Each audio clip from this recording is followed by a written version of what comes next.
In the vast wilderness of the 1870s American frontier, survival meant making hard choices that could haunt you forever. When Clara Whitmore refused the crude advances of her wagon train's leader, she never imagined it would cost her everything.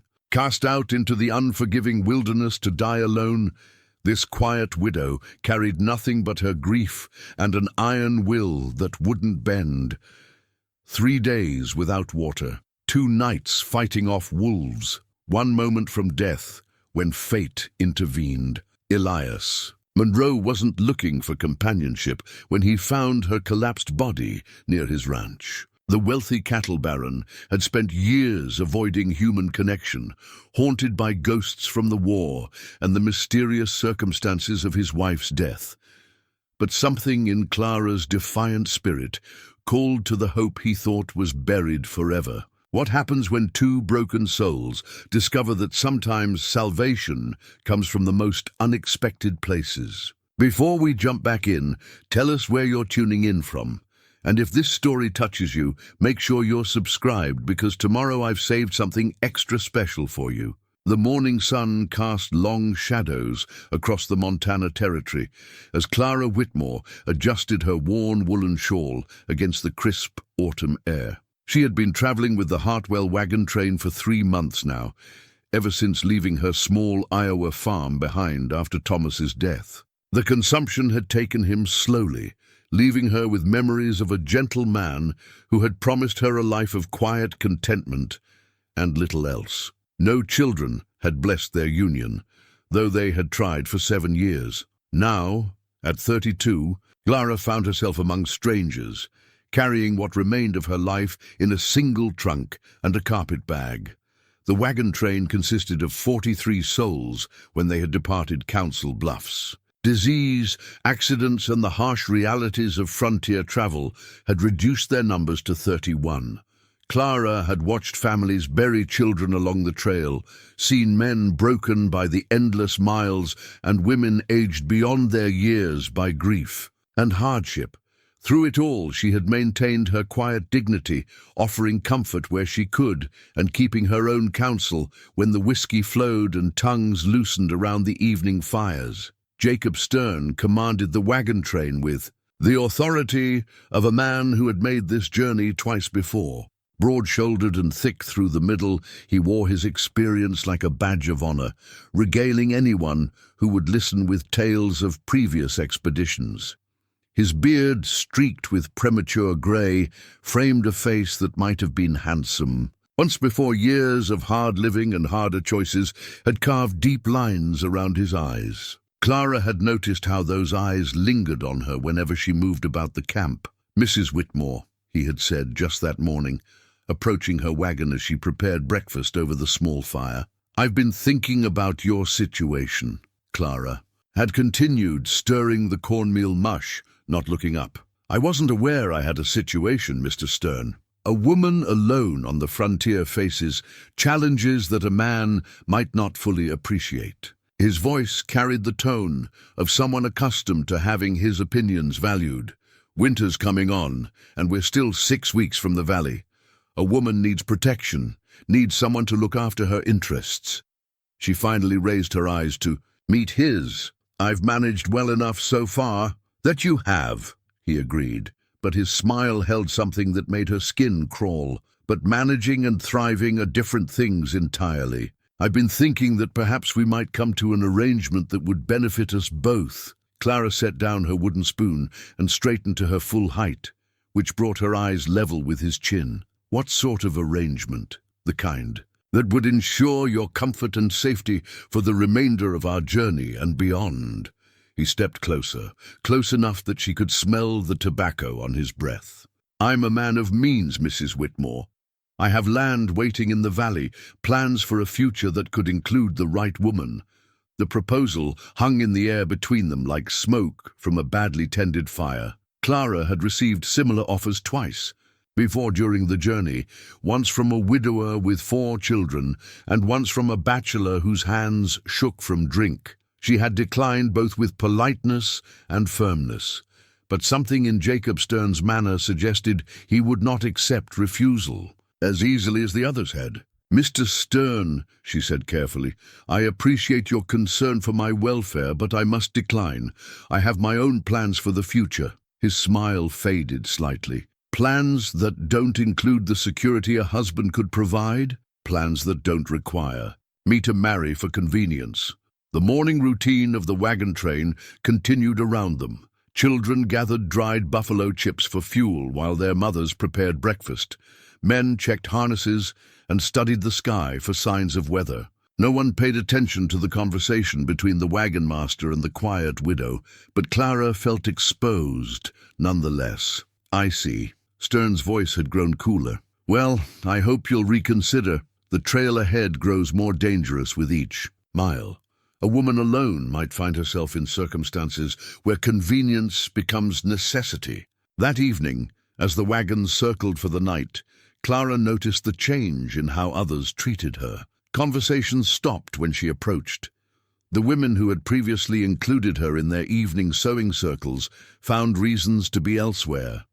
Even the children seemed to avoid her wagon. Only Martha Caldwell, a kind woman traveling with her husband and 3 young sons, made an effort to speak with her. "Pay them no mind," Martha whispered, as they gathered water from the nearby creek. "Stern's been filling ears with talk about your prideful ways. Says you think yourself too good for honest partnership." Clara knelt beside the stream, watching the clear water flow over smooth stones. The sound reminded her of the creek that ran behind the farm she had shared with Thomas. He had proposed to her beside a similar stream, nervous and earnest, his hat in his hands. She had accepted because she cared for him, because he was decent and kind, and because her options as a spinster of 25 had been limited. Their marriage had been built on respect and gentle affection, if not passionate love. "I don't think myself too good for anything," Clara said quietly, "but I won't accept less than I deserve either." Martha glanced around to ensure they were alone. "Jacob Stern isn't a man who accepts no easily. My husband says he's been asking questions about your circumstances, about whether you have family waiting for you in Oregon." "I have cousins in Portland," Clara replied, though she hadn't heard from them in years and wasn't certain they would welcome her. "Good. That's good." Martha's relief was evident. A woman needs somewhere to go, someone to claim her if things go poorly. The next morning brought news that would change everything. Samuel Morrison, one of the scouts, rode into camp with word that a bridge ahead had been washed out by early autumn rains. The detour would add 2 weeks to their journey, pushing them perilously close to the season's first snows. Tempers that had been simmering throughout the long journey finally boiled over. "We can't afford the delay," argued Henry Caldwell, Martha's husband. "Winter storms in the mountains kill more pioneers than all the Indians and wild animals combined. The alternative is trying to ford a river that's running high and fast." Morrison replied, "I've seen what that river can do. It's claimed more than 1 wagon train." Jacob Stern listened to the debate with the patience of a man who had already made his decision. When the voices finally died down, he spoke with quiet authority. "We'll take the river crossing. We have good men and strong teams. With proper preparation, we can make it safely." Clara said nothing during the discussion, but she felt a growing unease. The men's faces were tight with worry, the women's eyes dark with fear. This was the moment when leadership mattered most, when experience and wisdom should guide decision-making. Instead, she saw stubbornness and pride driving them toward unnecessary risk. 3 days later, they reached the swollen river. The water ran muddy and swift, carrying debris from the mountains. Clara watched as the first wagon attempted the crossing, saw it nearly swept away before the oxen found purchase on the far bank. The women and children were pale with terror, the men grim with determination. It was then that Jacob Stern approached her wagon for the last time. "Last chance, Mrs. Whitmore," he said, his voice carrying clearly despite the river's roar. "Accept my protection now, or face the consequences of your pride." Clara met his gaze steadily. "I'll take my chances with the river." His smile was cold as winter wind. I'm afraid that won't be possible. The decision came swift and merciless as a winter storm. Jacob Stern gathered the remaining families around the evening fire, his voice carrying the weight of absolute authority as he laid out Clara's fate. "We have difficult choices ahead," he began, his weathered hands clasped behind his back. "The river crossing will test every soul among us, and we cannot afford to carry dead weight." Clara felt the eyes of her fellow travelers upon her, some curious, others uncomfortable. Martha Caldwell refused to meet her gaze, while her husband Henry studied his boots with unusual intensity. Only young Timothy Morrison, the scout's 15-year-old son, looked at her with something approaching sympathy. "Mrs. Whitmore has made her position clear," Stern continued, his tone reasonable despite the cruelty of his words. "She prefers independence to the safety of partnership. Very well, independence she shall have." The hastily scrawled note he produced from his coat pocket would haunt Clara's dreams for months to come. Written on a torn piece of ledger paper, it spelled out the wagon train's justified decision in language that made abandonment sound like mercy. Due to Mrs. Clara Whitmore's repeated refusal to accept proper guidance and her unwillingness to contribute to the collective welfare of our party, it has been decided that she shall be left to pursue her own path. This decision has been reached after careful consideration of the safety and well-being of all members of our company. We leave her with her personal effects and provisions, trusting in divine providence to guide her journey. The paper was signed by Jacob Stern as wagon master, witnessed by Henry Caldwell and 2 other men whose courage had failed them when tested. "You can't mean this," Martha Caldwell finally spoke, her voice barely above a whisper. "She's done nothing." "Wrong. She's done nothing right either," Stern replied coldly. "A woman who won't accept protection becomes a burden to those around her. We have children to think of, families to preserve." Clara stood slowly, her legs unsteady beneath her. The simple gold band on her finger caught the firelight, and she twisted it once, drawing strength from the memory of the man who had placed it there. Thomas had been gentle, but he had also been brave when circumstances demanded it. She would not shame his memory by begging.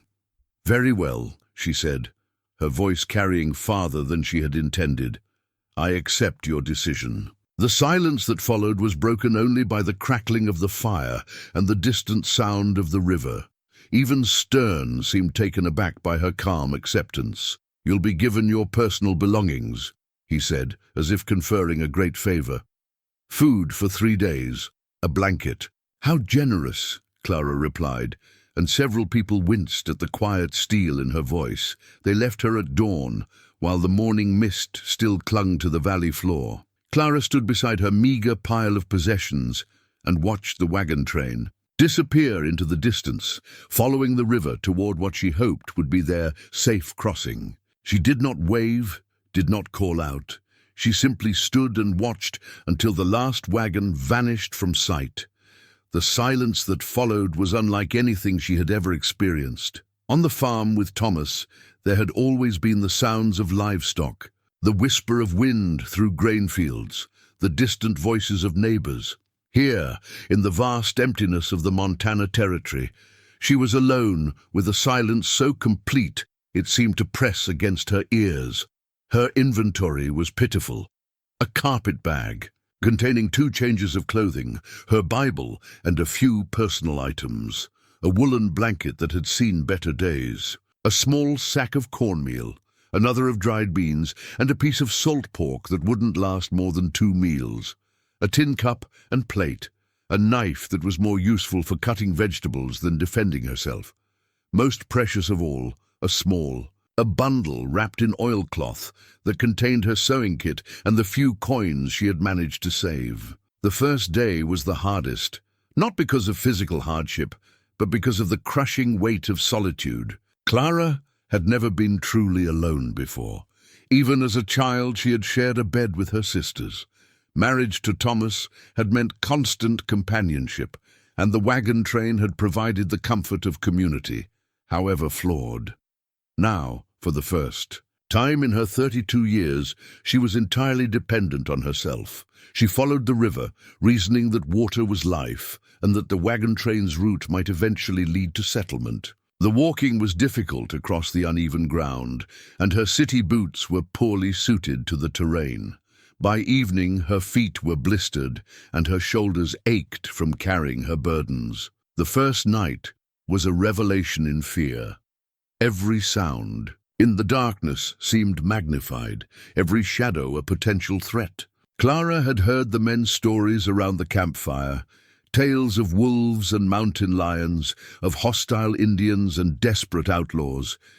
She built a small fire using the few matches she possessed, more for comfort than warmth, and sat with her back against a large boulder, the knife clutched in her hand. Sleep came in fragments, broken by the howl of wolves in the distance and the rustle of unseen creatures in the brush. When dawn finally broke, Clara was exhausted but alive, and she felt the first stirring of something that might have been pride. The second day brought new challenges. The river curved away from the direction she needed to travel, forcing her to choose between the security of water and the hope of finding help.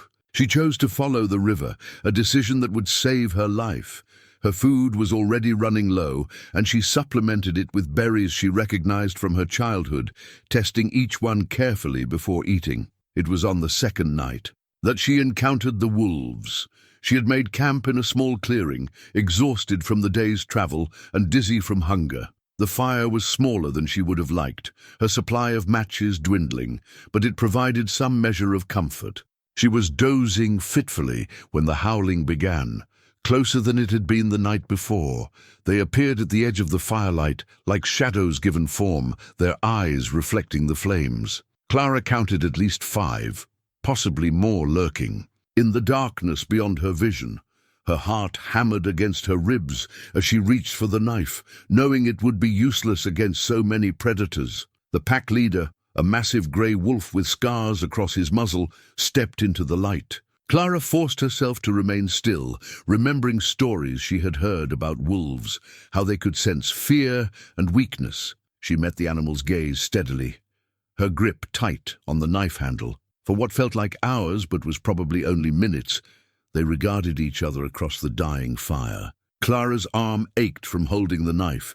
Her throat was dry with terror, but she did not look away. Finally, perhaps sensing that she would not be easy prey, the pack leader turned and melted back into the darkness. The others followed, leaving Clara alone with her racing heart and the dying embers of her fire. She did not sleep again that night. The third day brought Clara to the edge of delirium. The meager food was gone, her water nearly exhausted, and the blisters on her feet had broken and begun to fester. She stumbled more than walked, following the river through a landscape that seemed to mock her with its indifferent beauty. The autumn colors that had once seemed lovely now appeared garish. The clear sky, a cruel reminder of the harsh sun that beat down upon her. It was late afternoon when she finally collapsed. Her legs simply gave out, and she found herself on her knees. Beside the river, too weak to rise, the water was clear and cold, and she drank deeply, knowing that it might be her last taste of anything in this world. The fever that had been building throughout the day finally claimed her. Clara's vision blurred, and she saw faces in the moving water. Thomas beckoning her to join him, her mother long dead reaching out with loving arms, even Jacob Stern smiling with cruel satisfaction. She closed her eyes and let the darkness take her. She was dying when Elias Monroe found her. He had been riding the boundary of his property, checking for strays and enjoying the crisp autumn air, when he spotted what he first took to be a bundle of discarded clothing beside the river. It was only when he drew closer that he realized it was a woman, unconscious and barely breathing. Elias was a man who had learned to be cautious of strangers. His wealth made him a target, and his isolation made him vulnerable. But something about the woman's stillness, the way her hand clutched a small bundle, even in unconsciousness, stirred something in him that he had thought long dead. He dismounted slowly, his hand resting on the pistol at his hip, out of habit rather than genuine suspicion. The woman was clearly no threat to anyone, least of all him. Her face was pale and drawn, her lips cracked from dehydration. But even in her extremity, he could see the strength in her features, the stubborn set of her jaw that suggested she had not given up easily. "Ma'am?" he said softly, kneeling beside her. "Ma'am, can you hear me?" Clara's eyes fluttered open, unfocused and bright with fever. She tried to speak, but only a whisper emerged. "Please, easy now," Elias said, his voice gentler than it had been in years. "You're safe. I'm going to help you." He lifted her carefully, surprised by how light she was, how fragile she felt in his arms.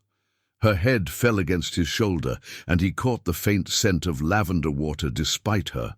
Days in the wilderness. It was a civilized smell, a reminder that this woman had once lived a different life than the one that had brought her to this desolate place. As he carried her toward his horse, Elias Monroe had no idea that he was rescuing more than just a dying woman. He was saving the person who would finally teach him how to live again. Clara awoke to the unfamiliar comfort of clean sheets and the distant sound of men's voices drifting through an open window. For a moment she lay still, trying to piece together where she was and how she had arrived there. The last clear memory was of kneeling beside the river, accepting that death might be a merciful end to her ordeal. The room around her was simple but well-appointed, with whitewashed walls and sturdy furniture that spoke of quality craftsmanship. Sunlight streamed through gingham curtains, and she could smell coffee brewing somewhere in the house. Most remarkably, she was clean. Someone had washed away the grime of her wilderness ordeal and dressed her in a soft cotton nightgown that was too large for her frame. The door opened quietly, and a woman of perhaps 50 entered carrying a tray. She was plump and motherly, with graying hair pulled back in a neat bun and kind eyes that crinkled at the corners. Her dress was practical but well-made, and she moved with the confident efficiency of someone accustomed to caring for others. "Ah, you're awake," the woman said, her voice carrying a slight accent that Clara couldn't quite place. "I'm Maria Santos, Mr. Monroe's housekeeper. How are you feeling, child?" Clara tried to sit up and discovered that her body was weak as a newborn colt's. "Better," she managed, though her voice was still hoarse. "How long have I been here?" "3 days," Maria replied, setting the tray on the bedside table. "Mr. Monroe found you by the river, more dead than alive. You've been burning with fever, talking in your sleep about wagon trains and wolves." The memories rushed back then, and Clara closed her eyes against the pain of them. The abandonment, the terrifying nights alone, the crushing weight of solitude. When she opened her eyes again, Maria was studying her with gentle concern. "I don't remember much after collapsing by the river," Clara admitted. "This Mr. Monroe, he brought me here, carried you himself," Maria confirmed, pouring tea from a delicate china pot. "Nearly worked himself to death nursing you through the Viva. Sat up with you 2 nights running, cooling your forehead with wet cloths and making sure you took water." Clara accepted the cup gratefully, wrapping her hands around its warmth. The tea was perfectly brewed, neither too strong nor too weak, and she could taste honey sweetening it. "That was very kind of him. I'm afraid I have no way to repay such kindness." Maria's expression grew stern. "Mr. Monroe doesn't help folks. Expecting payment, child? He's a good man. Though life's been hard on him, you just focus on getting your strength back." Over the next few days, Clara began to explore the boundaries of her recovery. The house was larger than any she had ever lived in, with wide hallways and high ceilings that spoke of prosperity. Through her bedroom window she could see rolling pastures where cattle grazed peacefully, and in the distance, mountains rose, like sleeping giants against the sky. It was on her 4th day that she finally encountered her rescuer face to face. She had managed to dress herself in clothes that Maria had provided, a simple brown dress that was only slightly too large, and was attempting to make herself useful by folding the linens that had been brought to her room when a knock came at the door. "Come in," she called, expecting Maria with another meal. Instead, a man entered who took her breath away with his quiet presence. Elias Monroe was tall and lean, with dark hair silvered at the temples and eyes the color of storm clouds. His face bore the weathered lines of a man who spent time outdoors, but there was something in his expression that spoke of deeper storms weathered within. He wore simple ranch clothes, wool pants, a cotton shirt, and boots that showed honest wear, but he carried himself with the bearing of someone accustomed to command. "Mrs. Whitmore," he said, his voice deep and carefully modulated. "I'm glad to see you on your feet. I'm Elias Monroe." Clara set down the linens and smoothed her skirt, suddenly conscious of her appearance. "Mr. Monroe, I owe you my life. I don't know how to begin to thank you." He waved away her gratitude with a gesture that suggested discomfort with praise. "Any decent person would have done the same. The question is, what happens now? You've been through an ordeal that would have broken many people. Do you have family? Somewhere to go?" The directness of his question caught her off guard, though. She appreciated it more than false politeness might have managed. "I have cousins in Portland. Though I haven't spoken with them in years, I'm not certain they would welcome an unexpected relative." Elias nodded thoughtfully. "Portland is still weeks away and winter's coming on fast. The passes will be snowed in before long." He paused, seeming to weigh his words carefully. "You're welcome to stay here until spring if you'd like. Maria could use help with the household, and we have more space than we need." Clara studied his face, looking for hidden motives or expectations. She had learned to be wary of men offering help, but something in Elias Monroe's manner suggested genuine concern rather than self-interest. "I wouldn't want to be a burden." "You wouldn't be," he replied simply. "This ranch runs on mutual help and honest work. If you're willing to earn your keep, you're welcome to stay." That evening, Clara insisted on helping Maria prepare dinner, despite the older woman's protests. Her hands shook slightly from weakness, but she found comfort in the familiar motions of kneading biscuit dough and chopping vegetables. Cooking had always been a source of satisfaction for her, a way of caring for others that required no words. "You don't need to prove anything, child," Maria said gently as Clara shaped the biscuits with careful precision. "Mr. Monroe didn't invite you to stay because he needs another cook. Then why did he?" Clara asked, surprising herself with the directness of the question. Maria was quiet for a long moment, her hands never pausing in their work. "That man has been alone too long," she finally said. "Oh, he has the ranch hands and me, but it's not the same thing.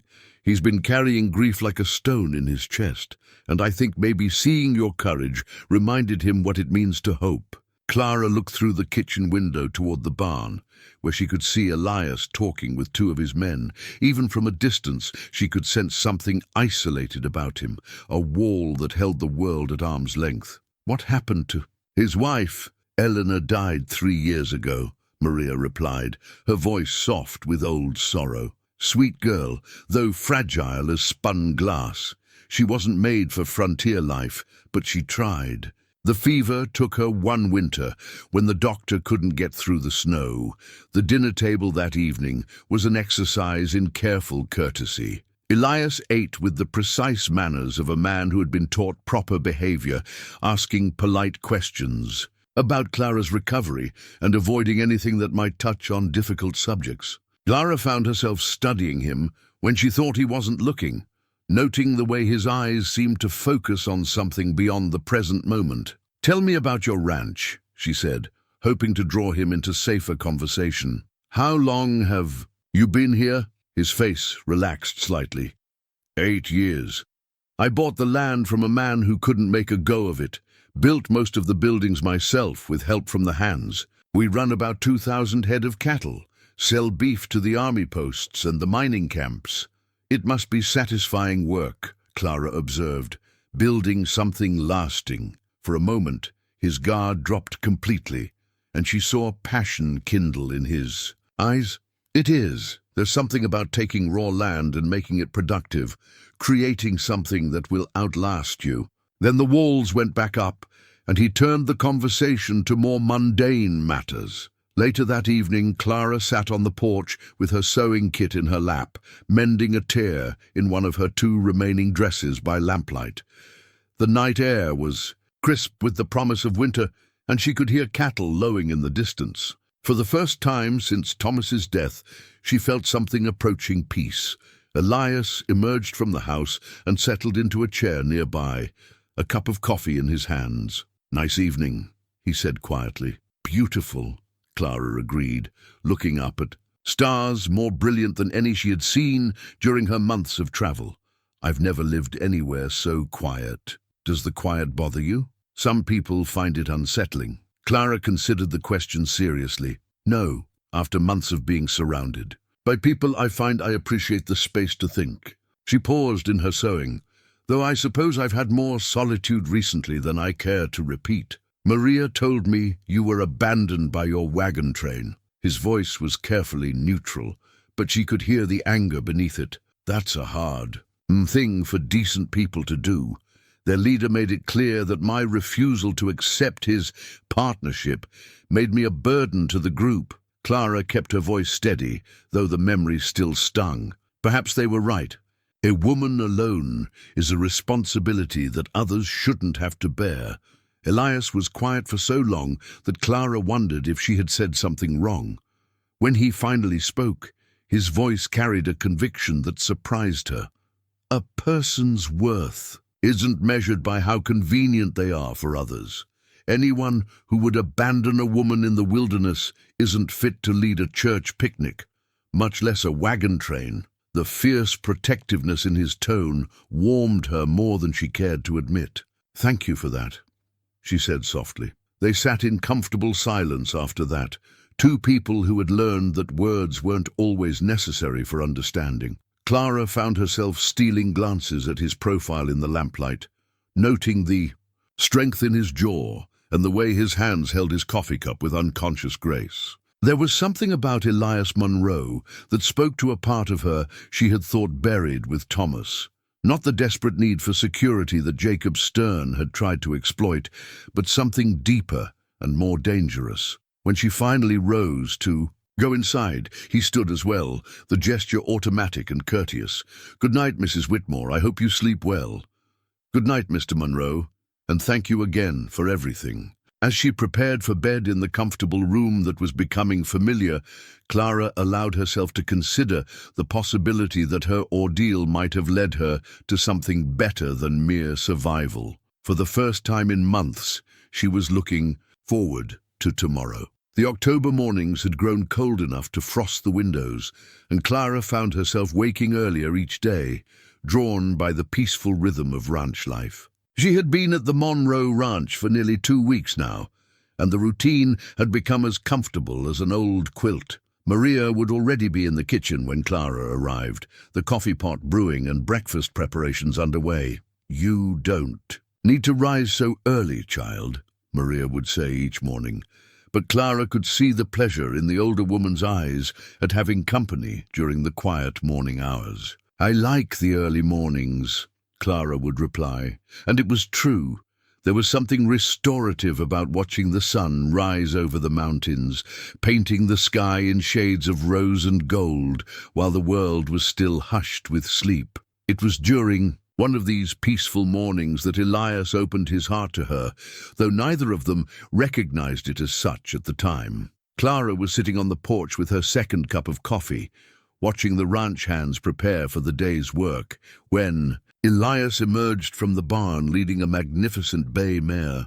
The horse was clearly well-bred, with elegant lines and a coat that gleamed like polished mahogany in the morning light. "She's beautiful," Clara said as he approached the porch. Elias paused, his hand resting on the mare's neck. "This is Belle. She belonged to my wife." His voice carried a weight that made Clara's chest tighten with sympathy. "I haven't ridden her since Eleanor died. Couldn't bring myself to somehow." Clara set down her coffee cup and rose slowly, understanding that this moment required careful handling. "May I?" she asked, gesturing toward the horse. He nodded, stepping back slightly. Clara approached Belle with the confidence born of a childhood spent around farm animals. The mare whickered softly and allowed Clara to stroke her neck, clearly starved for attention and affection. "She's lonely," Clara observed quietly. "Horses need companionship, purpose. She wants to be useful again." Elias was watching her with an expression she couldn't quite read. Eleanor wasn't much of a rider. She was afraid of horses, actually, but she insisted on learning because she thought it was expected of a rancher's wife. Belle was chosen for her gentle temperament, and now she spends her days in a stall, growing restless and sad, Clara said, running her hand along the mare's shoulder. "That's no life for such a beautiful creature." "No," Elias agreed, his voice barely above a whisper. "It isn't." Clara looked up at him, seeing past his carefully controlled exterior to the man beneath. "Would you like me to exercise her? I'm a competent rider, and I think we might both benefit from the activity." For a moment, she thought he would refuse. The offer clearly touched on something deeply personal, a grief that he guarded carefully.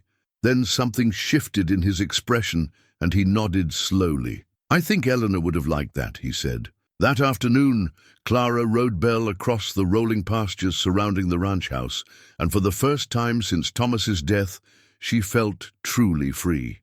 The mare was responsive and eager, clearly delighted to stretch her legs and feel the wind in her mane. Clara had forgotten the joy of riding, the sense of partnership between horse and rider that made them something greater than the sum of their parts. When she returned to the barn, Elias was waiting for her, his expression unreadable. "How did she handle?" he asked as Clara dismounted. "Like a dream," Clara replied honestly. "She's been well trained, and she has heart. With regular exercise, she'll be magnificent again." Elias nodded, but Clara could see that he was struggling with emotions he wasn't ready to voice. She busied herself with removing Belle's bridle, giving him space to process whatever he was feeling. "Clara," he said finally, and her heart skipped at his use of her given name. "Would you join me for dinner tonight? Just the two of us. There are things I think we should discuss." The evening meal was served in the smaller dining room, with candles flickering on the polished table, and Maria's best china gleaming in the soft light. Clara had chosen her blue dress, the nicer of her two remaining garments, and had taken extra care with her hair. She told herself it was simply proper courtesy, but she knew she was lying. Elias had clearly made an effort as well. He wore a clean white shirt with a string tie, and his hair was still damp from washing. He looked handsome and nervous, like a young man calling on a girl for the first time. "Thank you for riding Belle today," he said, as Maria served roasted chicken with herbs from her kitchen garden. "It meant more than you might realize." "She needed it," Clara replied simply, "and so did I. I haven't ridden in months." "You ride well. Where did you learn?" "My father kept horses on our farm in Iowa. Nothing as fine as Belle, but good, honest, working stock. He believed that anyone who lived on a farm should know how to handle horses." Clara smiled at the memory. "I was riding before I could properly walk, according to my mother." Elias poured wine from a bottle that looked expensive, his movements careful and deliberate. "Tell me about your husband," he said quietly, "if you don't mind speaking of him." Clara was surprised by the request, but she found that she didn't mind. "Thomas was a good man, quiet, thoughtful, kind to everyone he met. He was older than me by 8 years, already established when we married. He had a small farm, raised corn, and kept a few head of cattle." She paused, choosing her words carefully. "It was a peaceful life, but not an easy one. The work was constant, and the rewards were modest." "Did you love him?" The question was asked so quietly that Clara almost missed it. She considered lying, offering the expected platitudes about marital affection. Instead, she found herself telling the truth. "I cared for him deeply. He was patient with me, respectful, never raised his voice or his hand. But love, the kind of love that sets your soul on fire." She shook her head slowly. "No, I think we both knew that what we had was partnership more than passion. Elias was quiet for a long moment, turning his wineglass in his hands. "Eleanor and I married for love," he said finally. "At least, I thought we did. Looking back, I wonder if what I felt was more about rescue than romance. She was so fragile, so in need of protection. I wanted to be her knight in shining armor. And were you?" His laugh was bitter. "I tried to be, but you can't protect someone from life itself, from the simple hardships of existing in a place like this. Every winter was a battle for her, every storm a crisis. She grew thinner and more fragile each year, until it seemed like she might blow away in a strong wind." Clara heard the guilt in his voice, the weight of responsibility that he still carried. "You can't blame yourself for her death, Elias. Sometimes people are simply not made for the lives they find themselves living." "Can't I?" He met her eyes directly. "I brought her here, to this isolated place. I knew she was delicate, but I thought love would be enough to sustain her. I was wrong." "Love is never wrong," Clara said firmly. "The circumstances might be difficult. The timing might be poor, but love itself is never a mistake." He studied her face in the candlelight, and Clara felt something shift between them, an acknowledgement of possibilities that neither was quite ready to voice. "You're a remarkable woman, Clara Whitmore, stronger than you know, and you're a good man who's been carrying guilt that isn't his to bear," she replied. Eleanor was lucky to have someone who loved her so deeply, even if the world proved too harsh for her. The conversation moved to safer topics after that. The ranch, the coming winter, Clara's observations about ranch life. But underneath the polite discourse, Clara sensed currents of something deeper, more dangerous. When Elias walked her to her room that night, his hand briefly touched hers, and the contact sent warmth spreading up her arm. "Good night, Clara," he said, his voice rougher than usual. "Good night, Elias." She lay awake, long into the night, staring at the ceiling and trying to understand what was happening to her. She had thought herself beyond such feelings, assumed that her capacity for romantic love had been buried with Thomas. But there was something about Elias Monroe that called to parts of her she had forgotten existed. The next morning brought disturbing news. Samuel Morrison, the same scout who had warned the wagon train about the washed-out bridge, rode into the ranch with word from town. The Hartwell wagon train had attempted the river crossing, and disaster had followed. "Lost 3 wagons, and 7 souls," Morrison reported grimly, "including Jacob Stern himself. River took him when he tried to save a family's livestock. Ironic, considering how quick he was to abandon others." Clara felt no satisfaction at the news of Stern's death, only a deep sadness for the lives lost and the families torn apart.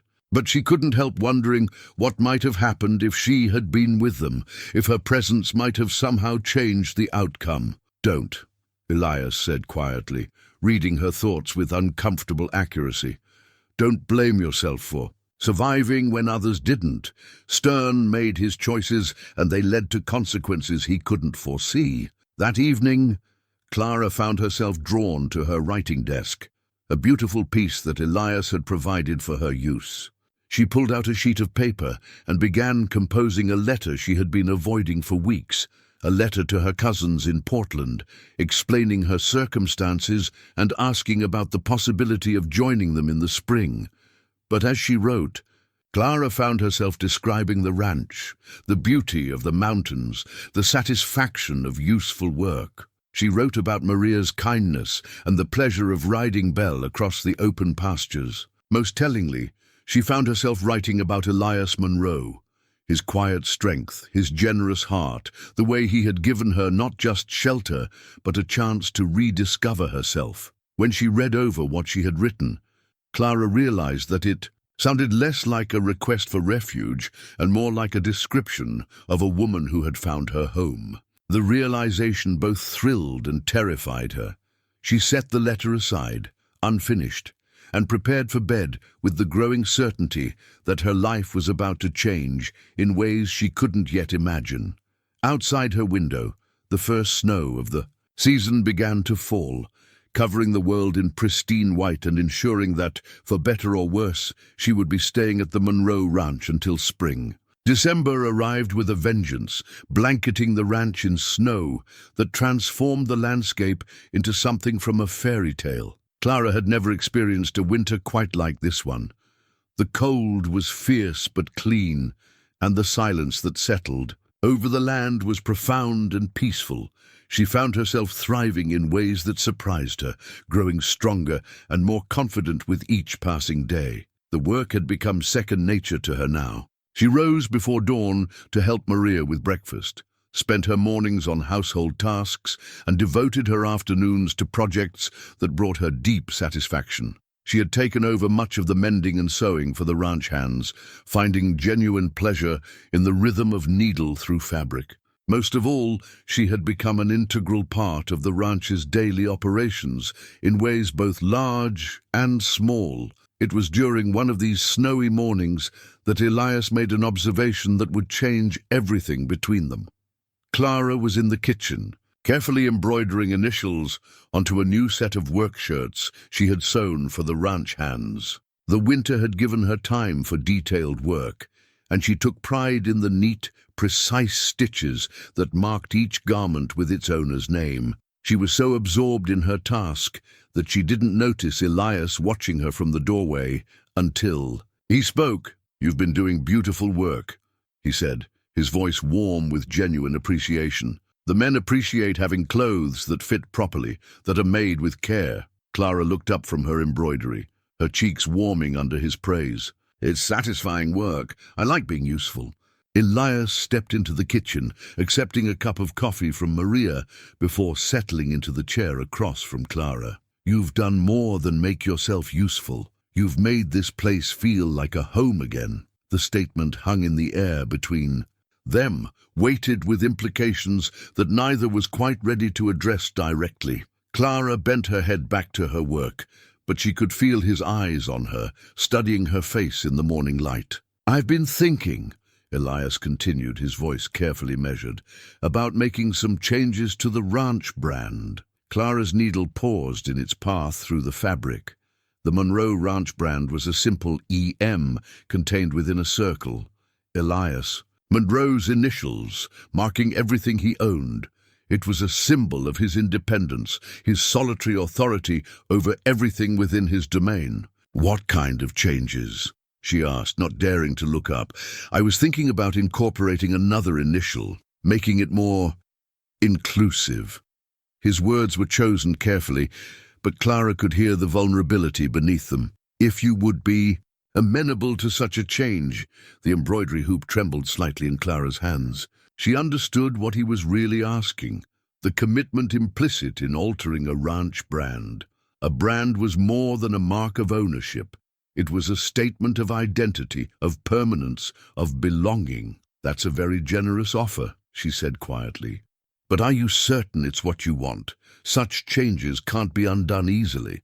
"Nothing worthwhile is ever easy to undo," Elias replied. "The question is whether you would want your initial included. Whether you see yourself as part of this place permanently." Clara finally raised her eyes to meet his, and what she saw there took her breath away. Gone was the careful distance he had maintained since her arrival. In its place was something raw and hopeful, a man laying his heart bare, despite the risk of rejection. "I would be honored," she said simply. The smile that spread across Elias's face was like sunrise after a long night. "Then we'll have the new brand iron made in the spring. EM and CW intertwined, a symbol of partnership." "Partnership," Clara repeated, tasting the word. It held so much more promise than the hollow arrangements that had been offered to her before. That afternoon, Clara found herself helping Elias with the ranch accounts, a task that Eleanor had never been able to master. Clara's neat handwriting and careful attention to detail made quick work of organizing the ledgers that had grown somewhat chaotic during the busy autumn months. "You have a head for numbers," Elias observed, watching her tally columns with practiced efficiency. "Did you keep books for your husband's farm?" "Thomas wasn't comfortable with figures," Clara admitted. "He was wonderful with growing things." with understanding soil and weather and livestock, but the business side of farming eluded him. I found I enjoyed the precision of it, the way everything had to balance perfectly. Eleanor found the accounts overwhelming, Elias said quietly. She would become anxious just looking at the ledgers, convinced she would make some terrible error that would ruin us. He paused, his pen hovering over the page. It's remarkable how different two people can be, how they can complement each other in unexpected ways. Clara understood that he was comparing her to his late wife, but she felt no jealousy, only sadness for a woman who had struggled to find her place in a world that demanded strength she didn't possess. Eleanor sounds like she was a gentle soul. The world can be hard on gentle souls. Yes, Elias agreed, but it can be equally hard on strong souls in different ways. The difference is that strong souls tend to survive it. Their conversation was interrupted by the arrival of a neighbor, Ben Hartley, who owned the smaller ranch to the east. Hartley was a weathered man in his 50s, with graying hair and suspicious eyes that seemed to take in everything and approve of little. He had clearly ridden hard through the snow, and his horse was steaming in the cold air. "Monroe," he said without preamble, as Elias stepped onto the porch, "we need to talk. Come inside, Ben. Warm yourself by the fire." Elias's hospitality was automatic, but Clara could sense his wariness. Hartley stamped the snow from his boots and followed Elias into the main room, where Clara was still working on the accounts. His eyes settled on her with undisguised curiosity and something that might have been disapproval. "This is Mrs. Whitmore," Elias said, his voice carrying a subtle warning. "She's been staying with us through the winter." "So I've heard," Hartley replied, his tone neutral but his meaning clear. "Folks in town have been talking." Clara felt her cheeks burn, but she kept her eyes on her work. She had expected this eventually, the speculation, the gossip, the judgment of people who saw impropriety in any arrangement that didn't fit their narrow definitions of respectability. "What exactly are they saying?" Elias's voice had grown dangerously quiet. "Nothing specific," Hartley backtracked, clearly recognizing that he had overstepped. "Just wondering about the situation, you understand. A man and a woman, unmarried, living under the same roof. Mrs. Whitmore is a guest in my home," Elias said firmly. "She was abandoned by her wagon train and nearly died before I found her. Any decent person would have done the same." "Of course," Hartley agreed quickly. "I'm not suggesting anything improper.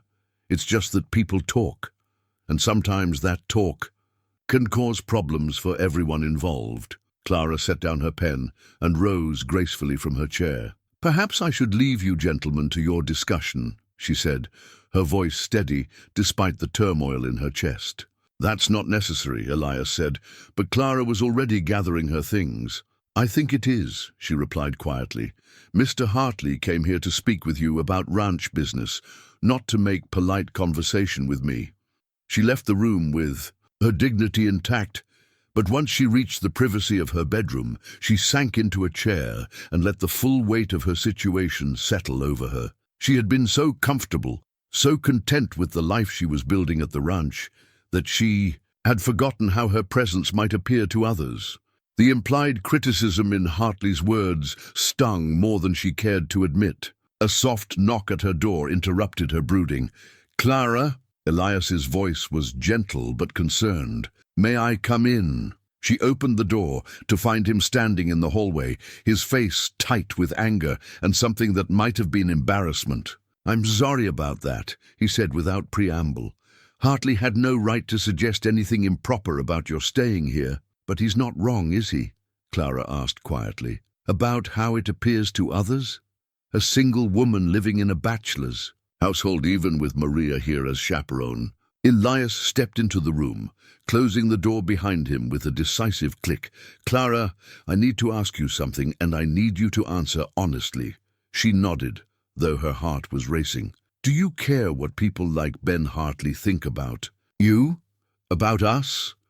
Clara considered the question seriously, weighing her words. "I care about propriety, about maintaining my reputation. But more than that, I care about your reputation. You've been nothing but honorable in your treatment of me, and I won't have your kindness repaid with gossip and speculation. Then marry me, he said simply.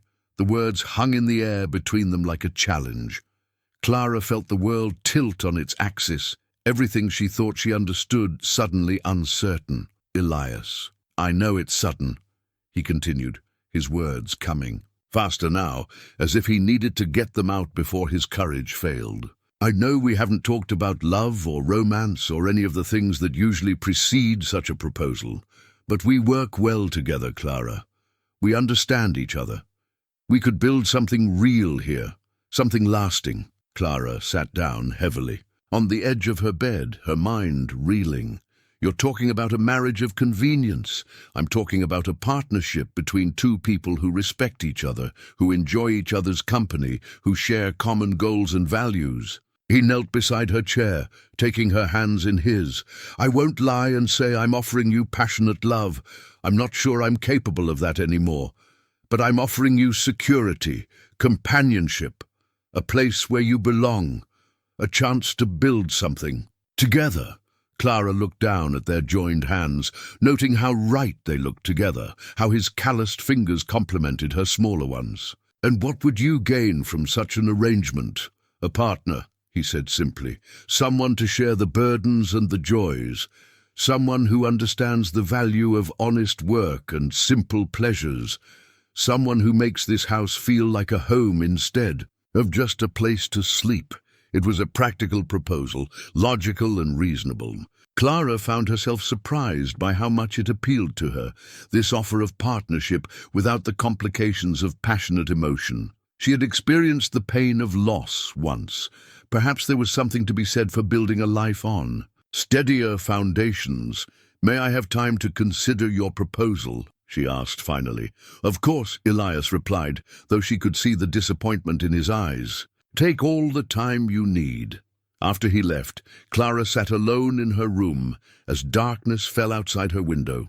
The snow continued to fall, covering the world in pristine white, and she found herself thinking about fresh starts and second chances. The practical part of her mind catalogued the advantages of Elias's proposal: security, respect, a home where she was valued and useful. The romantic part of her heart whispered that she was settling for less than she deserved, that somewhere out there might be a love that would set her soul on fire. But as she sat in the comfortable chair in the warm room of the house where she had found refuge, Clara began to wonder if perhaps what she had found here was more valuable than passion. Perhaps what she and Elias could build together would be stronger and more enduring than the fleeting fire of romantic love. The decision, she realized, was hers to make. Clara's answer came not in words, but in actions, unfolding over the course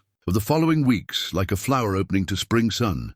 She began by quietly rearranging her belongings, moving some of her personal items to the main living areas of the house where they might be seen and appreciated by Elias. Her mother's small silver mirror found its way to the mantelpiece in the sitting room, and her father's worn leather Bible took its place on the bookshelf beside Elias's collection of agricultural journals. The changes were subtle but significant, and Elias noticed each one with the careful attention of a man learning to hope again. When Clara placed her embroidered tablecloth on the dining room table, replacing the plain one that had served there since Eleanor's death, he said nothing but smiled with quiet satisfaction at breakfast. It brings warmth to the room, Maria observed approvingly, running her fingers along the delicate stitching. This house has needed a woman's touch for too long. Clara found herself slipping into the role of ranch wife with surprising ease. She took over the planning of meals, consulted with Elias about household purchases, and began making small improvements that reflected her own taste while respecting the existing character of the house. Most significantly, she started wearing Thomas's wedding ring on her right hand instead of her left, a gesture that did not go unnoticed. It was during one of their evening conversations that Clara finally addressed the proposal directly, though, characteristically, she approached it from an unexpected angle. "I've been thinking about your late wife," she said, as they sat before the fire, she with her mending and he with a book of cattle breeding records. "About what kind of wife she was to you." Elias looked up from his reading, his expression guarded. "What about her? You loved her deeply, but you said yourself that what you felt was more about rescue than romance. You wanted to protect her, to shield her from the harsh realities of this life." Clara's needle moved steadily through the fabric as she spoke. "I think I understand now why that kind of love became a burden for both of you. Eleanor wasn't strong enough for this life," Elias said quietly. "I should have realized that before I brought her here." "Perhaps," Clara agreed. "But I think the real problem was that you felt responsible for making her happy, for ensuring that she never faced difficulty or discomfort. That's an impossible task, Elias. No one can protect another person from life itself." Elias set aside his book, giving her his full attention. "What are you saying?" Clara looked up from her sewing, meeting his eyes directly. "I'm saying that I'm not Eleanor. I don't need to be rescued or protected from the realities of frontier life. I've faced hardship before, and I've survived it. What I need is a partner. Someone who will stand beside me rather than in front of me. And do you think I could be that kind of partner?" The question was asked with careful neutrality, but Clara could hear the vulnerability beneath it. "I think you already are," she replied simply. "You've never treated me as fragile or helpless. You've given me work to do, responsibilities to shoulder, decisions to make. You've trusted me to be strong enough to handle whatever comes our way." Elias was quiet for a long moment, his gaze fixed on the fire. When he spoke again, his voice was rough with emotion. "I cared for Eleanor, but I think I was in love with the idea of her, the beautiful, delicate woman who needed my protection. With you, it's different. I see who you really are, and that person is someone I genuinely admire and respect." "And I see who you really are," Clara replied. "Not just the successful rancher or the war hero, but the man who sits up all night with a sick calf, who remembers every ranch hand's family circumstances, who reads poetry when he thinks no one is watching." They had somehow moved closer together during the conversation, and Clara was acutely aware of Elias's proximity, the warmth radiating from his body, the way the firelight caught the silver in his hair. When he reached out to touch her cheek, and she didn't pull away. "Clara," he said softly, "I want to try again. Not the desperate protective love I felt for Eleanor, but something steadier, more honest, something built on who we really are rather than who we think we should be." "Yes," she whispered, and the words seemed to release something that had been held in careful check between them.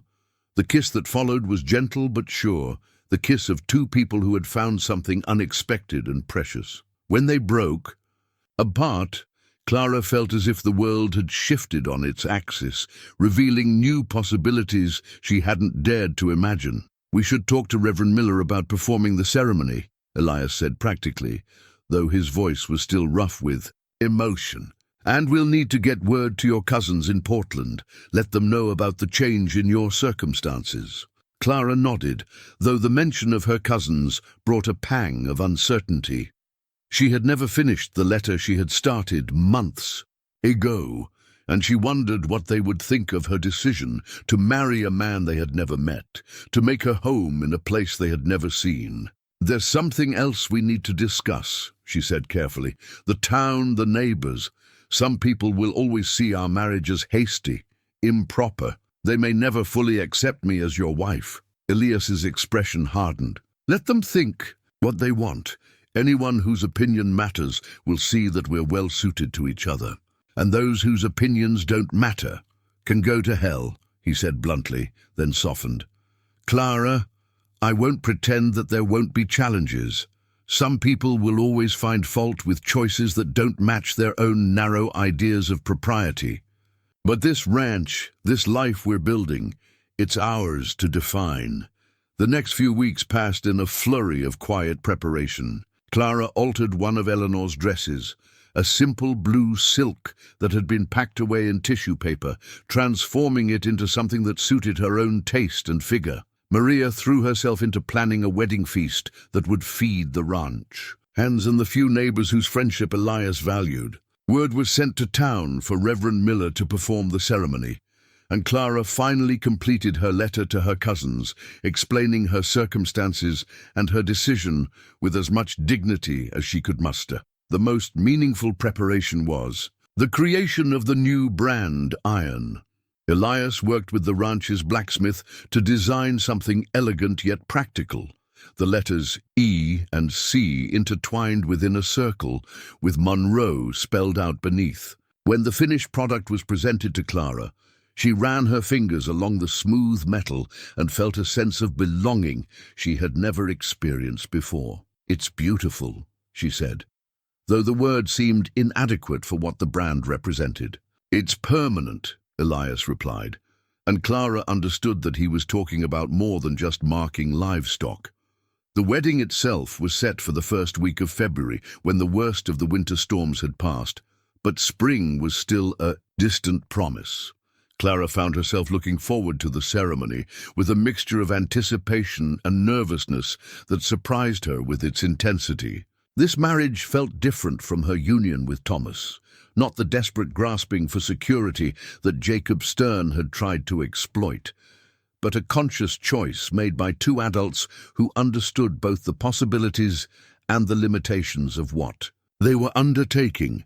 It was during one of these final weeks of preparation that an unexpected visitor arrived at the ranch, bringing news that would test their newfound partnership in ways neither had anticipated. Clara was in the kitchen with Maria, discussing the details of the wedding menu, when they heard the sound of horses approaching. Through the window, she could see a small group of riders making their way slowly through the snow toward the house. Something about their dejected posture and the condition of their mounts suggested travelers who had endured significant hardship. Elias emerged from the barn and approached the riders with the cautious hospitality of a man who had learned to be wary of strangers. Clara watched from the window as he spoke with the lead rider, saw his posture stiffen with what might have been recognition or alarm. When he finally came inside, his expression was grim. "Clara, you need to prepare yourself. We have visitors who claim to know you." Her heart sank as she recognized the implications. "From the wagon train." "What's left of it," Elias confirmed. "They say they've been searching for you since the river crossing, that they have urgent business to discuss." Clara straightened her shoulders, drawing on reserves of strength she had forgotten she possessed. Whatever these people wanted, whatever claims they intended to make, she would face them as Elias's partner, rather than as the frightened, abandoned woman they had left to die in the wilderness. "Then we'll hear what they have to say," she said firmly.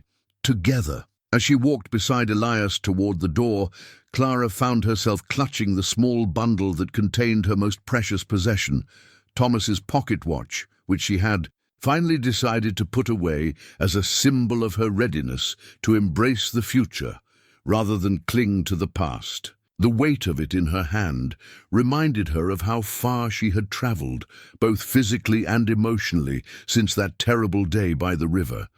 The past was about to collide with the present and Clara Monroe, for she had already begun to think of herself by that name, was ready to face whatever challenges lay ahead. The three survivors who stood in Elias Monroe's front parlor bore little resemblance to the confident settlers who had cast Clara out months earlier. Their clothes hung loose on gaunt frames. Their faces were weathered by hardship and marked by the hollow-eyed look of people who had seen too much death. Most shocking of all was the transformation in their leader. Jacob Stern was alive. Clara felt the blood drain from her face as she recognized the man she'd been told was dead, swept away by the very river he had insisted they cross. He stood before her now, his once robust frame reduced to sinew and bone, his beard grown wild and streaked with white, his eyes burning with the fervor of a man who had looked into the abyss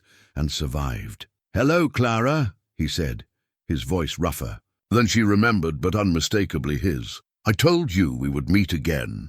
Beside him stood Martha Caldwell, her kind face aged a decade in the month since Clara had seen her last. Her husband Henry was notably absent, and Clara noticed how Martha's eyes couldn't quite meet hers, suggesting guilt and shame that ran soul deep. The third survivor was Samuel Morrison, the scout whose son Timothy had shown Clara kindness during her final days with the wagon train. Morrison looked older and harder than before, his weathered face bearing fresh scars that spoke of violence encountered on the trail. "We were told you died in the river crossing," Clara said, finding her voice despite the shock of seeing these ghosts from her past. "I nearly did," Stern replied, settling uninvited into one of Elias's chairs. "The water took me downstream for near a mile before I managed to grab hold of a fallen tree. By the time I worked my way back to shore, the crossing was over and half our people were dead." Elias remained standing, his hand resting casually on the mantelpiece, but positioned so that he could reach the rifle mounted there if necessary. Clara could feel the tension radiating from him, the protective instincts of a man who sensed danger to someone he cared about. "What do you want?" Elias asked bluntly, his tone making it clear that these visitors were not welcome. Martha Caldwell spoke for the first time, her voice trembling with exhaustion and something that might have been desperation. "We need help, Clara. After the crossing, after we lost so many, we've been wandering for months. Winter caught us unprepared and we've lost everything." "Everything except our legal rights," Stern added, his eyes fixed on Clara with uncomfortable intensity. "Rights that include certain claims on Mrs. Whitmore's person and property." Clara felt as if she had been struck. "What are you talking about?" Stern reached into his worn coat and produced a document that Clara recognized with growing horror, a contract she had signed back in Council Bluffs, agreeing to the terms of joining the wagon train. At the time, it had seemed like simple paperwork, a formality required of all travelers seeking the safety of the group. "According to this legally binding agreement," Stern continued, his voice taking on the tone of a man reading a verdict, "you contracted to provide domestic services to the wagon train in exchange for protection and transportation to Oregon Territory. The contract specifically states that failure to complete the journey releases you from obligation only upon payment of damages in the amount of $200. "That's preposterous," Elias said, his voice deadly quiet. "You abandoned her to die in the wilderness. Any contract was voided by your actions. We left her because she refused to fulfill her obligations," Stern replied smoothly. "The contract clearly states that willful disobedience or refusal to accept proper authority constitutes breach of agreement." Clara sank into a chair, her mind reeling as she tried to understand what was happening. "You're saying I owe you money." "I'm saying you owe us service," Stern corrected, his smile cold as winter wind. $200, or equivalent work. At fair wages, given that a woman's domestic labor is worth perhaps $50 a year, you owe us 4 years of service." "This is madness," Elias snarled, taking a step toward Stern. "No court would uphold such a claim." "Wouldn't it?" Morrison spoke for the first time, his voice carrying bitter experience. "I've seen territorial courts enforce contracts that decent folks would call slavery. Law out here favors those who have documentation over those who have moral arguments." Martha Caldwell looked increasingly uncomfortable as the conversation progressed. "Jacob, perhaps we could discuss some other arrangement. Clara looks to be doing well here, and surely Clara is spoken for," Elias interrupted, his voice carrying absolute authority. "She's to be my wife in less than 2 weeks. Any claims you think you have are superseded by that relationship." Stern's eyes lit up with something that might have been triumph. "Ah, but that's where things become interesting. You see, Mr. Monroe, according to territorial law, A woman cannot enter into marriage while under legal obligation to fulfill a previous contract. Clara's engagement to you is invalid until her debt to us is satisfied. The room fell silent, except for the crackling of the fire and the sound of Clara's heart pounding in her chest. She looked at Elias and saw her own horror reflected in his face, along with a rage that threatened to erupt into violence. "There's more," Stern continued, clearly savoring the moment. "I've done some research into you, Mr. Monroe. Successful. Renshaw, former cavalry officer, respected member of the community. But I've also learned about your late wife, Eleanor. Sweet girl by all accounts. Died 3 years ago under mysterious circumstances." Clara saw Elias's face go white, saw his hands clench into fists. "What are you implying?" "I'm not implying anything," Stern said with false reasonableness. "I'm simply noting that Eleanor Monroe died during an Indian raid that you somehow managed to survive unharmed. Raid that you claim came without warning, despite the fact that you had scouts and other security measures in place. The accusation hung in the air like poison." Clara felt sick as she began to understand what Stern was really saying, the monstrous suggestion he was making about Elias's role in his wife's death. Morrison stepped forward, his scarred face grave. "The thing is, Monroe, I was the scout who was supposed to warn you about that raid. Jacob here hired me away from that job with promises of better pay. By the time I realized what I'd done, it was too late." Clara felt the world tilt around her as the full scope of Stern's villainy became clear. He hadn't just abandoned her to die in the wilderness. He had been complicit in the death of Elias's first wife, part of a chain of events that had left Eleanor Monroe defenseless against raiders who should never have reached the ranch. "You bastard," Elias whispered, his voice shaking with rage and grief. "Eleanor died because of you." "Eleanor died because you failed to protect her," Stern replied coldly. "Just as you failed to protect your ranch hands, your livestock, everything else those raiders took. I merely created an opportunity for justice to take its course." The silence that followed was broken by Martha Caldwell's horrified gasp.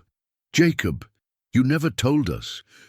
We didn't know." "There's a lot you didn't know," Stern said, his mask of reasonableness finally slipping to reveal the monster beneath. "Just as Clara didn't know that her precious Thomas didn't die of consumption. He died of poison, administered slowly over months by a wife who was tired of being married to a weak man." Clara shot to her feet, her face blazing with outrage. "That's a lie. Thomas was ill. He was ill because you made him ill," Stern continued relentlessly. "I have witnesses, Clara. People who remember how attentive you were to his medicine, how you insisted on preparing all his meals during his final weeks. People who wondered why a young woman would be so eager to nurse a husband she clearly didn't love. The accusation was so monstrous, so completely false, that Clara couldn't even find words to respond. She looked at Elias and saw doubt flickering in his eyes, the terrible possibility that everything he thought he knew about her might be a lie. "You're a sick man," she finally managed, her voice shaking with fury. "Thomas died of consumption. I nursed him because I cared about him, because it was my duty as his wife." "Perhaps," Stern agreed with a shrug, "but can you prove it? Can you provide witnesses to testify to your innocence? Remember, you'll be defending yourself in a territorial court where your word carries little weight against documented evidence." Clara felt trapped, surrounded by lies and half-truths that had been carefully constructed to destroy everything she had built. Stern had spent months planning this confrontation, gathering fragments of truth and weaving them into a web of accusations that would be difficult to disprove. "What do you want?" Elias asked quietly, his soldier's mind already working on the tactical aspects of their situation. "Simple," Stern replied, his confidence growing as he sensed victory. "Clara returns with us to fulfill her contract. 4 years of service, during which time she'll help us establish ourselves in Oregon territory. In return, we'll say nothing about her suspicious devotion to her late husband's medicine, and nothing about your convenient survival when everyone else on your ranch died." Clara looked around the room at the faces of people she had once called friends, seeing how Stern's poison had worked its way into their minds. Martha couldn't Caldwell no longer meet her eyes, and even Morrison seemed to regard her with suspicion. "And if we refuse?" Elias asked. "Then we take our story to the territorial authorities and let them sort out the truth. Clara stands trial for murder, you stand trial for negligent homicide or worse, and your precious ranch becomes the property of the territory, while you both rot in prison." The choice Stern offered was no choice at all: submit to his demands or face ruin and possibly death. Clara felt the walls closing in around her, the careful life she had built crumbling under the weight of malicious lies. But as she looked at Elias, saw the pain and doubt in his eyes, Clara Monroe realized something important. She had survived abandonment, wilderness, starvation, and wolves. She had rebuilt her life from nothing and found love in the most unexpected place. She would not let Jacob Stern destroy her again. "No," she said quietly, her voice carrying across the room with surprising strength. Stern raised an eyebrow. "I beg your pardon?" "I said no," Clara repeated louder this time. "I won't go with you. I won't submit to your lies or your threats, and I won't let you destroy the life I've built here."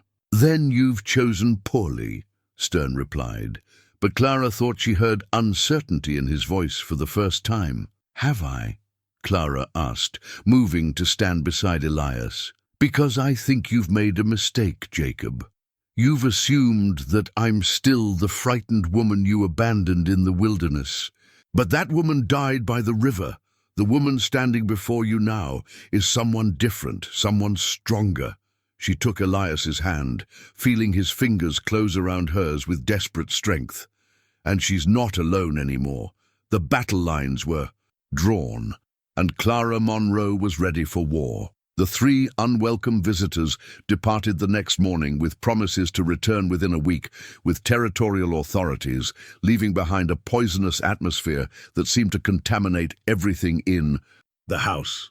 Clara sat at the kitchen table, staring at her untouched coffee, while Maria bustled about with nervous energy, cleaning surfaces that were already spotless. "They're lying," Maria said, for the dozenth time since breakfast.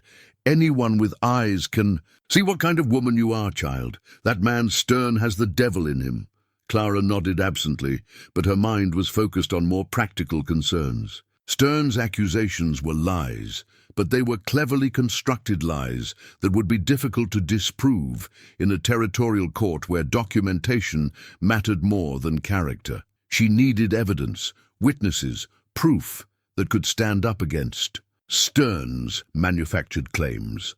Elias had been unusually quiet since their visitors left, and Clara could see the doubt working at him like acid. He believed her protestations of innocence, but she could tell that Stern's words had found their mark, raising questions about things he had never thought to question before. "We need to talk," he said finally, appearing in the kitchen doorway. His face was haggard, as if he had aged years overnight. They walked together to the barn in silence, past the curious eyes of ranch hands who had heard enough of the previous night's conversation to know that trouble was brewing.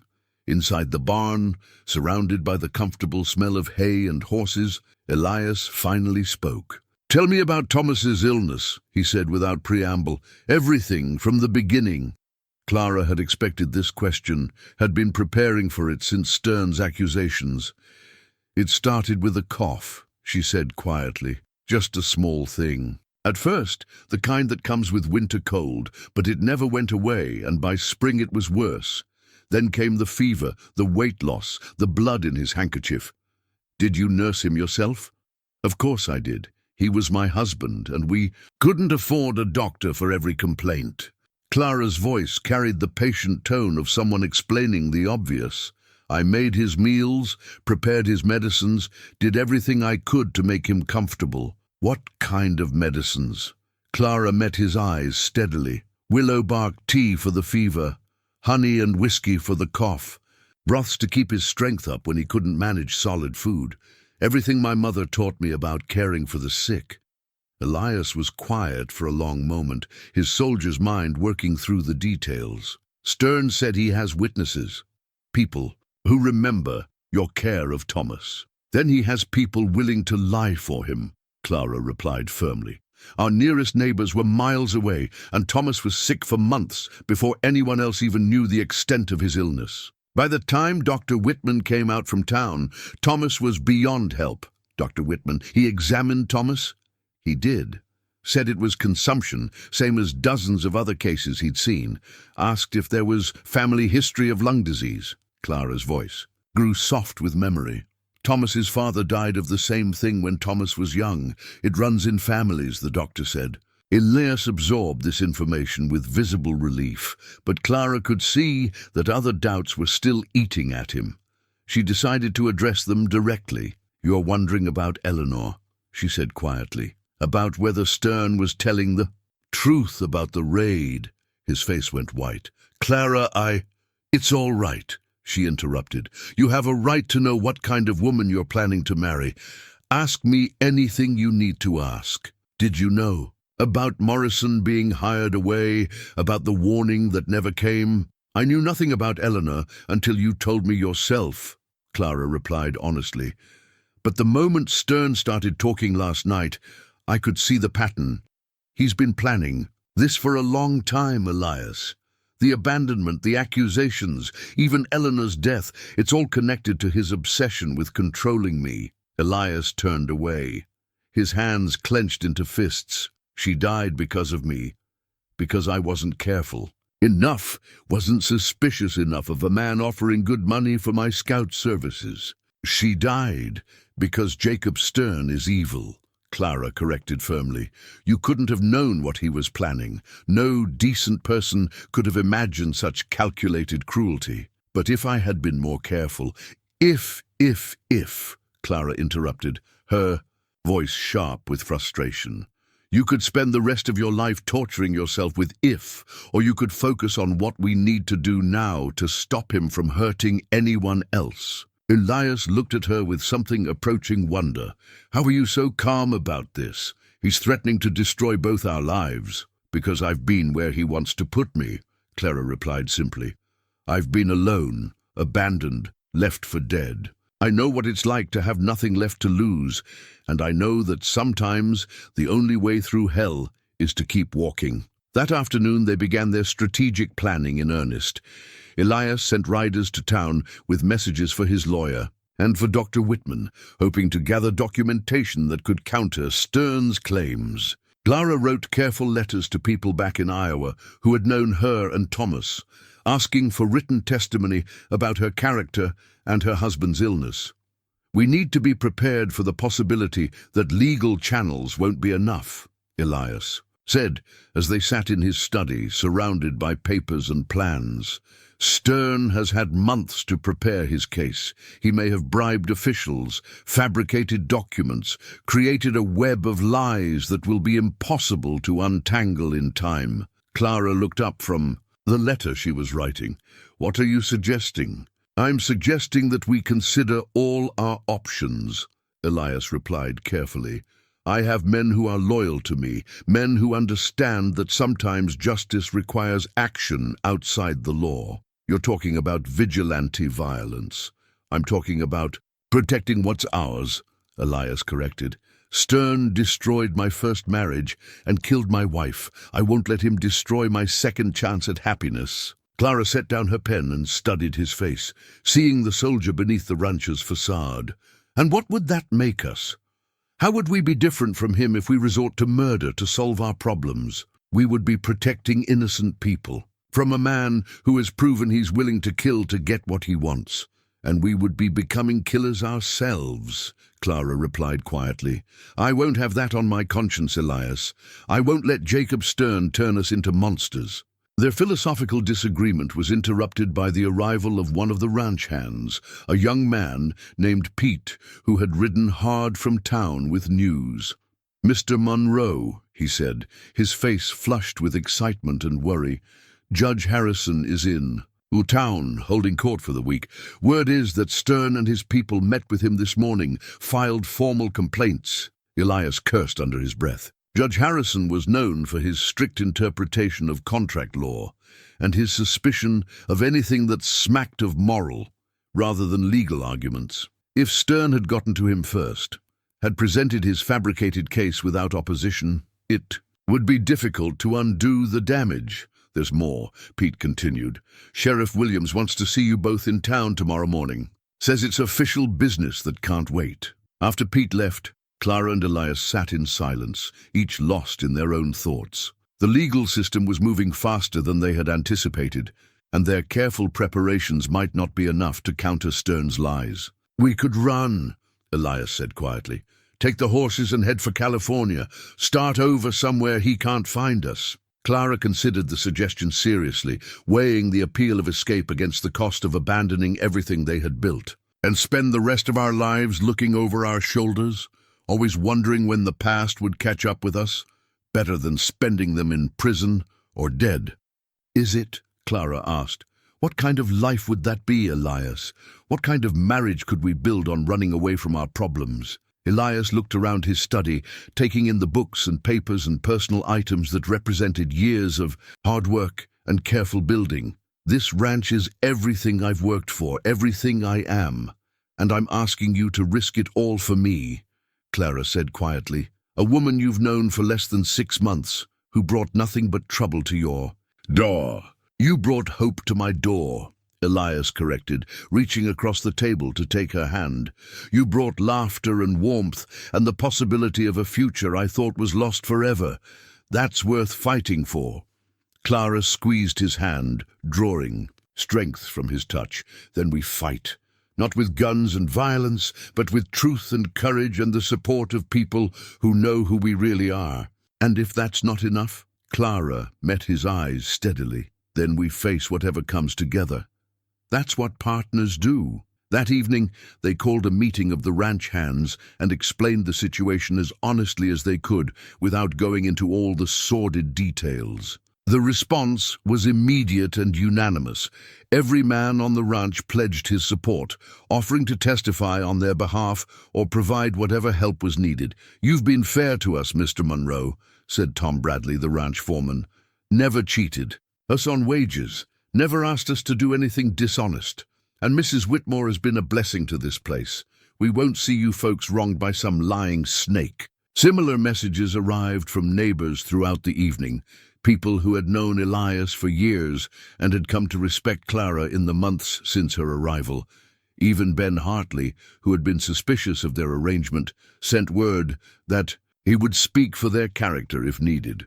As Clara prepared for bed that night, she found herself thinking about the long journey that had brought her to this point. 6 months ago, she had been a frightened widow, dependent on the charity of strangers and vulnerable to the whims of cruel men. Now she was a woman with a home, a future, and people willing to fight for her.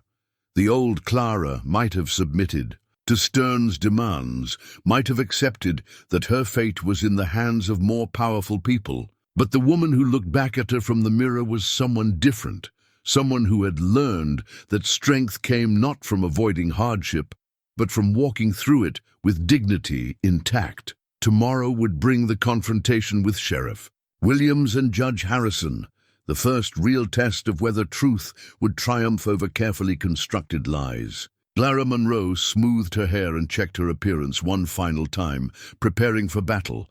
She had faced wolves in the wilderness and survived. She had faced abandonment and starvation and the crushing weight of solitude. Now she would face Jacob Stern and his accusations with the same courage that had carried her through every other trial. Some fights were worth having, no matter the cost. This was one of them. The war for her future was about to begin. The courthouse in Bear Valley was a modest wooden structure that served the scattered ranches and mining camps of the territory, but on this cold February morning it felt as imposing as any cathedral. Clara walked through its doors with Elias beside her, both dressed in their finest clothes and carrying themselves with the dignity of people who had nothing to hide. Judge Harrison presided from behind a scarred oak desk that had seen decades of frontier justice. He was a thin, severe man with iron-gray hair and eyes that missed nothing, known throughout the territory for his adherence to the letter of the law, regardless of personal sentiment. Sheriff Williams stood nearby, his weather-beaten face carefully neutral. As he watched the proceedings, Jacob Stern sat at a table across the room, with Martha Caldwell and Samuel Morrison flanking him like reluctant sentries. Stern had cleaned himself up for the occasion, trimming his wild beard and donning what appeared to be a borrowed suit. But Clara could still see the fanatic gleam in his eyes that marked him as a man who had crossed lines from which there was no return. This court is convened to hear complaints filed by Mr. Jacob Stern regarding breach of contract and other matters, Judge Harrison announced, his voice carrying the authority of frontier law. Mr. Stern, present your case. Stern rose with theatrical dignity, producing the contract that Clara remembered signing what felt like a lifetime ago. Your Honor, Mrs. Clara Whitmore entered into a legally binding agreement to provide domestic services to our wagon train in exchange for safe passage to Oregon Territory. She willfully broke that contract through disobedience and refusal to accept proper authority. What form did this disobedience take? Harrison asked, studying the document with careful attention. She refused my offer of marriage and protection, Stern replied smoothly. When I explained that a woman traveling alone posed a danger to the entire group, she became defiant and disruptive. I was forced to leave her behind for the safety of the other travelers. Clara felt her jaw clench at this sanitized version of events, but Elias's gentle pressure on her arm reminded her to remain silent until called upon to speak. Furthermore, Stern continued, warming to his theme, I have reason to believe that Mrs. Whitmore has a history of violence toward those closest to her. Her late husband died under suspicious circumstances with Mrs. Whitmore as his sole caregiver during his final illness. Judge Harrison's eyebrows rose slightly. That's a serious accusation, Mr. Stern. Do you have evidence to support such a claim? I have witnesses who remember her unusual devotion to preparing her husband's medicines, her insistence on caring for him without outside help, and the convenient timing of his death just before their creditors could foreclose on their property. Martha Caldwell shifted uncomfortably in her chair, and Clara could see the woman's conscience warring with whatever hold Stern had over her. Morrison remained stone-faced, but his eyes avoided meeting Clara's gaze. Mrs. Whitmore, Judge Harrison said, turning his attention to Clara, how do you respond to these charges? Clara rose gracefully, her voice steady despite the hammering of her heart. Your Honor, Mr. Stern's version of events bears little resemblance to the truth. I was abandoned by the wagon train not for disobedience but for refusing to submit to Mr. Stern's unwelcome advances. As for my husband's death, Thomas Whitmore died of consumption after a long illness, attended by Dr. Whitman of Cedar Falls, Iowa. She produced a letter from her reticule, one of several that had arrived by express rider the previous evening. This is a statement from Dr. Whitman confirming the cause of death and attesting to my character during my husband's illness. Stern's confidence flickered slightly as Harrison examined the document, but he recovered quickly. Doctors can be mistaken, Your Honor, and letters can be forged by those with sufficient motivation. Are you suggesting that Mrs. Whitmore has committed fraud in addition to her other alleged crimes? Harrison asked sharply. I'm suggesting that a woman capable of murder would not hesitate to commit lesser crimes to cover her tracks. Stern replied.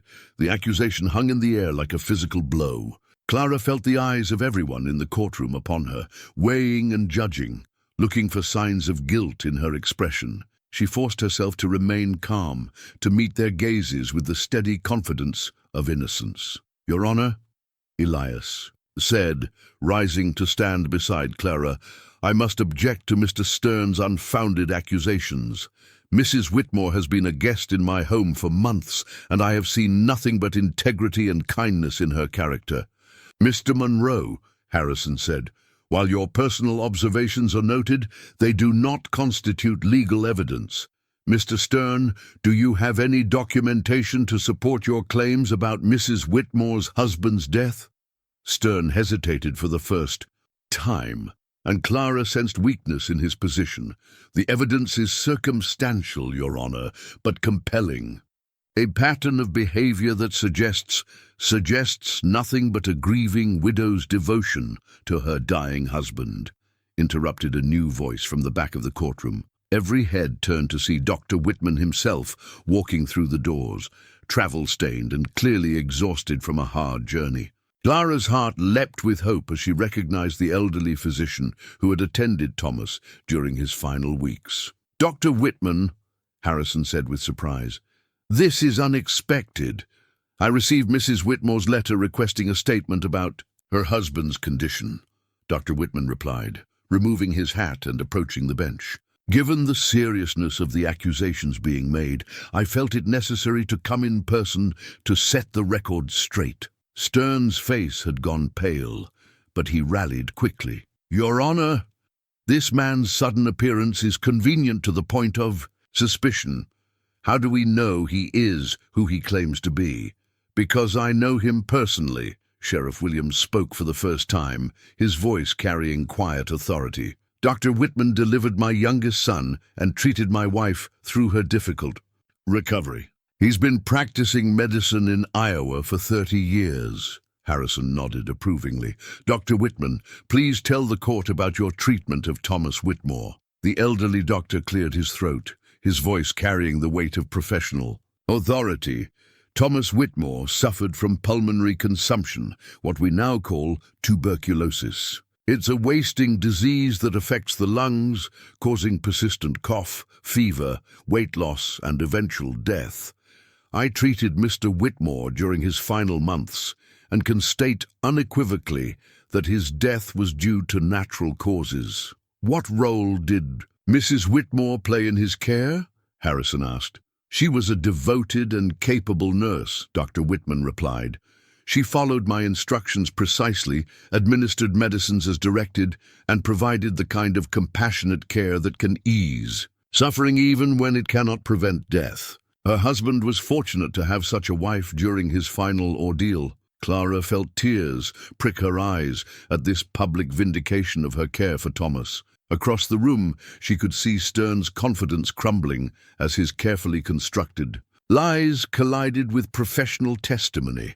"Furthermore," Dr. Whitman continued, "consumption is not uncommon in farming families.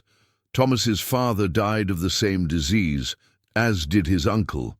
There was nothing suspicious about the progression of the illness or the circumstances of death." Stern made one last, desperate attempt to salvage his position. "Your Honor, even if we accept Dr. Whitman's testimony about her husband's death, the fact remains that Mrs. Whitmore broke her contract with our wagon train. She owes compensation for that breach." "Let's examine that contract," Harrison said, beckoning for the document. As the judge studied the papers, Clara noticed Morrison shifting uncomfortably in his chair. The scout kept glancing toward the door as if calculating his chances of escape, and she began to suspect that Stern's hold over his companions was not as secure as it appeared. "This contract," Harrison said finally, "appears to be a standard agreement for wagon train participation. However, Mr. Stern, I note that you signed as wagon master, but there's no documentation establishing your authority to make binding agreements on behalf of the entire group." "I was elected leader by common consent," Stern protested. "Can you provide witnesses to this election, minutes of the meeting, any documentation of the democratic process by which you assumed authority?" Stern's silence was answer enough. Clara watched with growing hope as the legal foundation of his case continued to erode under Harrison's careful questioning. "Moreover," Harrison continued, "even if we accept your authority as wagon master, the contract contains a clause stating that services are contingent upon safe passage and proper protection." If you abandon Mrs. Whitmore in the wilderness, you breached the contract first, voiding any obligations on her part. The judge set the papers aside and fixed Stern with a steady stare. Mr. Stern, your complaints appear to be without legal merit. The contract you cite does not support your claims, and your accusations regarding Mrs. Whitmore's character have been thoroughly refuted by credible medical testimony. Clara felt a surge of relief so powerful it left her dizzy, but she could see that Stern was not finished. The desperate look in his eyes suggested a man with nothing left to lose, and such men were often the most dangerous. "Your Honor," Stern said, his voice taking on a tone of injured righteousness, "if the law will not provide justice, then perhaps Mrs. Whitmore would be willing to settle this matter privately. I'm prepared to forget these disputes in exchange for a modest compensation, say $100, and a public acknowledgement of wrongdoing." Clara felt Elias tense beside her, recognized the trap that Stern was laying. Any payment, any admission of guilt would be seen as validation of his claims, regardless of what the judge had ruled. "I have done nothing wrong," Clara said clearly, her voice carrying to every corner of the courtroom. "I will not pay compensation for defending my honor, and I will not apologize for refusing to submit to improper advances." Stern's mask of civility finally slipped completely, revealing the hatred beneath. "Then you've made your choice, Mrs. Whitmore, but this isn't over, not by a long shot." The threat was clear to everyone present, and Clara saw Sheriff Williams move slightly closer to Stern's table. The legal battle might be won, but she sensed that the real war was just beginning. The confrontation Judge Harrison had hoped to avoid erupted the moment court was dismissed. Stern rose from his chair with the jerky movements of a man whose carefully laid plans had crumbled to dust, his eyes fixed on Clara with a hatred so pure it seemed to radiate heat. "This isn't justice," he snarled, loud enough for everyone in the courtroom to hear. "This is a rich man buying his way out of consequences with lawyers and convenient witnesses." Sheriff Williams stepped forward, his hand resting casually on his gun. "Mr. Stern, I suggest you accept the judge's ruling and move along. There's nothing more for you here." "Nothing more?" Stern's laugh was bitter as winter wind. "I've lost everything because of that woman, my wagon train, my people, my future. Everything I worked for, destroyed by her selfishness." Clara found her voice drawing on reserves of strength she was still discovering. "You destroyed yourself, Jacob. You chose cruelty over kindness, control over compassion. The consequences are your own responsibility." Responsibility. Stern stepped closer, forcing Sheriff Williams to move between them. "You want to talk about responsibility? Let me tell you about Samuel Morrison's boy, Timothy. Remember him, Clara? Kind boy, always had a smile for you." Clara's heart clenched as she remembered the 15-year-old who had shown her compassion during her final days with the wagon train. "What about Timothy? He died in the river crossing," Stern said with cruel satisfaction. "Swept away trying to save the Morrison family's possessions. Died because we were forced to take a dangerous route after you disrupted our leadership." Samuel Morrison finally found his voice, rising from his chair with tears streaming down his weathered face. "That's enough, Jacob. Timothy died because you insisted on crossing a river that any fool could see was running too high and fast. Don't you dare blame Clara for your arrogance." The scout's words seemed to release something in Martha Caldwell as well.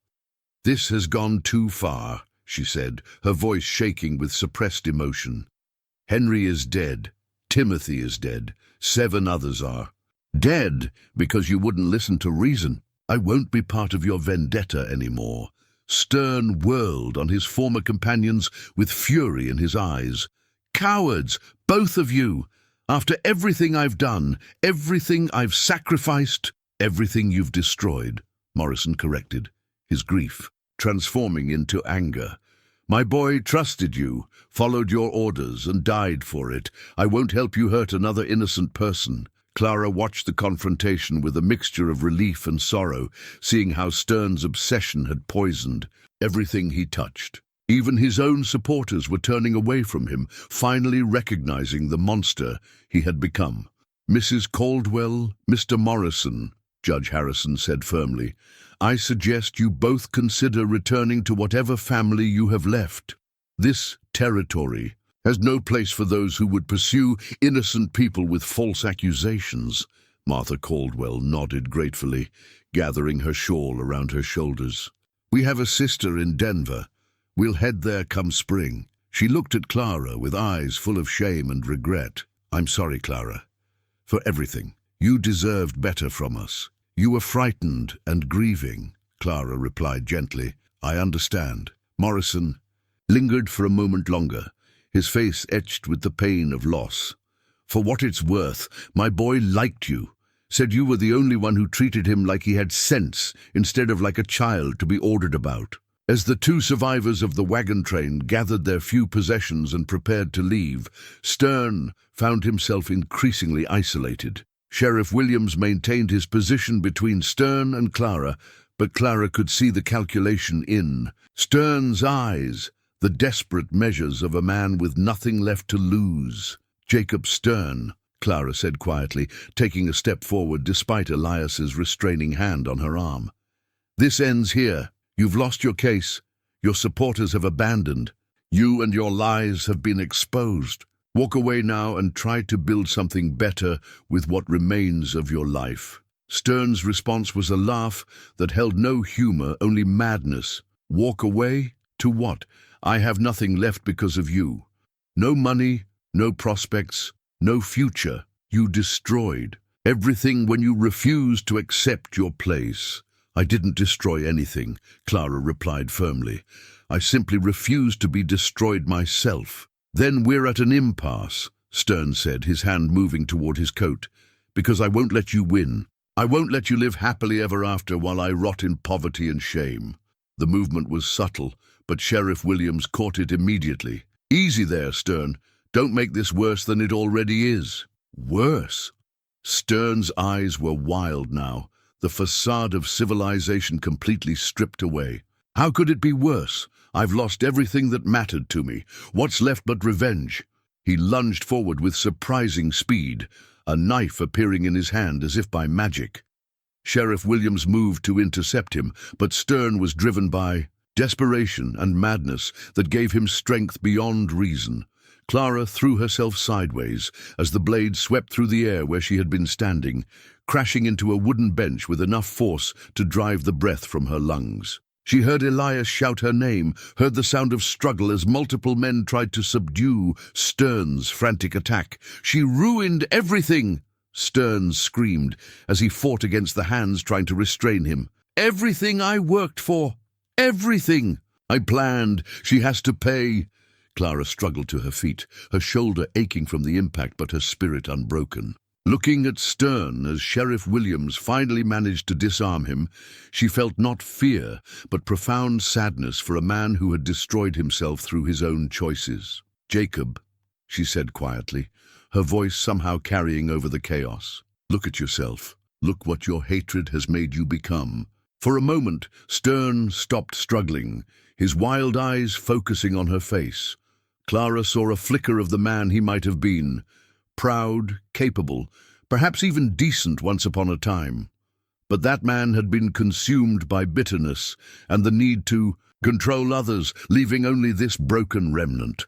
"I could have given you everything," he said, his voice hoarse with exhaustion and defeat. "Security, protection, a place in the world. All you had to do was submit and lose myself in the process." Clara replied, "That's not a trade I was willing to make." Sheriff Williams clicked handcuffs around Stern's wrists with professional efficiency. "Jacob Stern, you're under arrest for assault with a deadly weapon and disturbing the peace. You'll be held pending trial." As Williams led Stern away, the broken man turned back one final time. "This isn't over, Clara. Even from prison, even from the grave, I'll find a way to make you pay." "It is over," Clara said with quiet finality. "Your power over me ended the moment I chose to fight back instead of submit." The courtroom gradually emptied, leaving Clara and Elias alone with the aftermath of violence. and vindication. Clara sank into a chair, suddenly exhausted by the emotional toll of the confrontation. "Are you hurt?" Elias asked, kneeling beside her chair with gentle hands examining her shoulder. "Bruised, but not broken," Clara replied, managing a shaky smile, rather like everything else about this experience. Elias helped her to her feet, his arms coming around her with protective tenderness. "It's over, Clara. Really over this time." "Yes," she agreed, leaning into his strength. "Jacob Stern can't hurt us anymore." As they prepared to leave the courthouse, Clara caught sight of herself in a mirror near the door. The woman looking back at her bore little resemblance to the frightened widow who had been abandoned in the wilderness months earlier.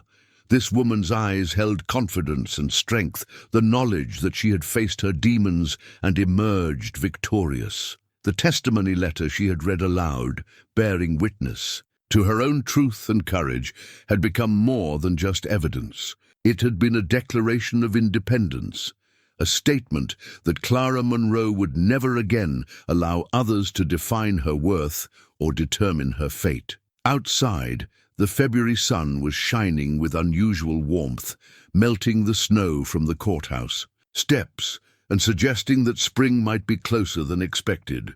Clara took Elias's arm and walked with him toward their waiting wagon, ready to return to the ranch they would now truly call home. The battle was won. The war was over, and Clara Monroe was free. Spring arrived early that year, melting the snow in gentle stages and revealing a world transformed. Clara stood on the porch of what was now truly her home, watching the morning sun paint the mountains in shades of rose and gold, while steam rose from her coffee cup in the crisp air. The wedding rings on her finger caught the light, simple bands forged by the local blacksmith, as she and Elias had planned, representing not passionate romance, but something deeper and more enduring. Their wedding had taken place just 2 weeks. After the courthouse confrontation, a simple ceremony attended by ranch hands, neighbors, and the few people whose friendship had proven genuine during their time of trial. Dr. Whitman had stayed for the occasion, pronouncing it one of the most sensible matches he had witnessed in his long career. "Two people who know their own minds and respect each other's character," he had observed. "That's a foundation that will weather any storm." The ceremony itself had been everything Clara could have wished: dignified, heartfelt, and focused on. The promises two mature people made to each other about building a life together. When Reverend Miller pronounced them husband and wife, Clara felt not the giddy excitement of young love, but something more precious, the deep satisfaction of knowing. She had found her place in the world. The months that followed had proven the wisdom of their partnership. Spring brought the seasonal challenges of ranch life: carving season, fence repairs, the endless work of maintaining buildings and equipment. Clara threw herself into these tasks with enthusiasm, discovering abilities she hadn't known she possessed. She proved to have an intuitive understanding of cattle behavior and a knack for organization that streamlined the ranch's operations in ways both large and small. Most satisfying of all was her work with Belle, Eleanor's horse. Under Clara's patient care, the mare had regained her spirit and strength, becoming not just a means of transportation, but a genuine companion. Clara often rode the boundaries of their property, checking on cattle and simply enjoying the vast beauty of the land they now shared. These solitary rides had become a form of meditation, moments when she could reflect on the remarkable journey that had brought her to this place. The new brand iron had been put to use in the spring roundup, marking the calves with the intertwined initials that proclaimed their partnership to the world. Clara had insisted on helping with the branding, wanting to participate in this symbolic claiming of their shared future. The work was hard and sometimes dangerous, but she found deep satisfaction in the rhythm of it, in being part of something larger than herself. News had reached them that Jacob Stern had been sentenced to 5 years in the territorial prison for assault and various other charges that had emerged during his trial. Martha Caldwell and Samuel Morrison had indeed traveled to Denver, where Martha's sister had welcomed them into her household. Morrison had sent a letter of gratitude to Clara, thanking her for helping him find the courage to break free from Stern's influence. On this particular morning, Clara was expecting visitors, her cousins from Portland, who had finally responded to her letters with news that they were traveling east on business and hoped to meet her new husband. She felt nervous about the encounter, uncertain how her relatives would judge the choices she had made and the life she had built. "They'll love you," Elias said, emerging from the house with his own coffee cup and settling into the chair beside hers. "How could they not?" "They might think I've become too independent, too far removed from proper feminine behavior," Clara replied, though her tone suggested she cared less about their opinion than she once might have. "Then they don't know the woman I married," Elias observed, "the woman who faced down a madman in court and rebuilt her life from nothing." Clara smiled at the memory. In the months since the trial, she had received letters from other women who had heard her story, some seeking advice about escaping difficult situations, others simply wanting to express their admiration for her courage. She had answered each, one thoughtfully, sharing what wisdom she had gained about the importance of refusing to be defined by others' expectations. "I've been thinking about starting a correspondence circle," she told Elias. "Women throughout the territory who could support each other, share experiences and advice. There are so many isolated ranches and mining camps where women face challenges alone." "That sounds like something you'd be good at," Elias agreed. "You have a gift for seeing people clearly and helping them find their strength." Their conversation was interrupted by the sound of approaching horses.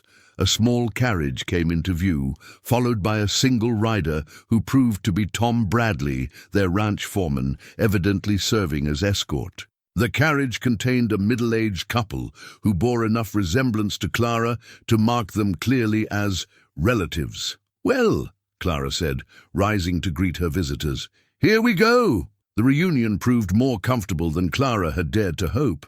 Her cousin Margaret was a practical woman who appreciated the improvements Clara had made to the ranch house, while Margaret's husband Paul showed genuine interest in Elias's cattle operation and business methods. They stayed for 3 days, during which Clara found herself enjoying their company while also recognizing how much she had changed since leaving Iowa. "You've found your place," Margaret observed on their final evening as the women sat on the porch while their husbands discussed cattle prices. "I remember how restless you always seemed as a girl, like you were waiting for your real life to begin." "Perhaps I was," Clara replied thoughtfully. "I just never imagined it would begin with being abandoned in the wilderness."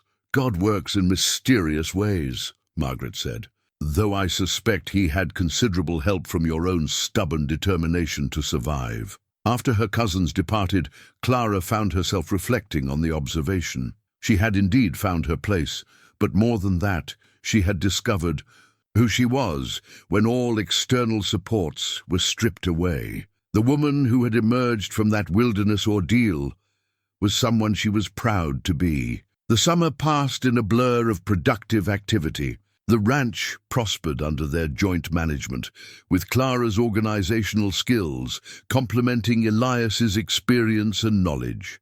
They began making plans for expansion, additional acreage, improvements to the breeding program, perhaps even branching into other livestock.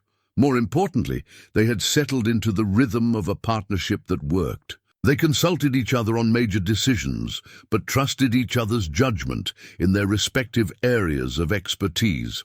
Their conversations ranged from practical matters of ranch management to deeper discussions about their hopes for the future, their understanding of each other deepening with each passing day.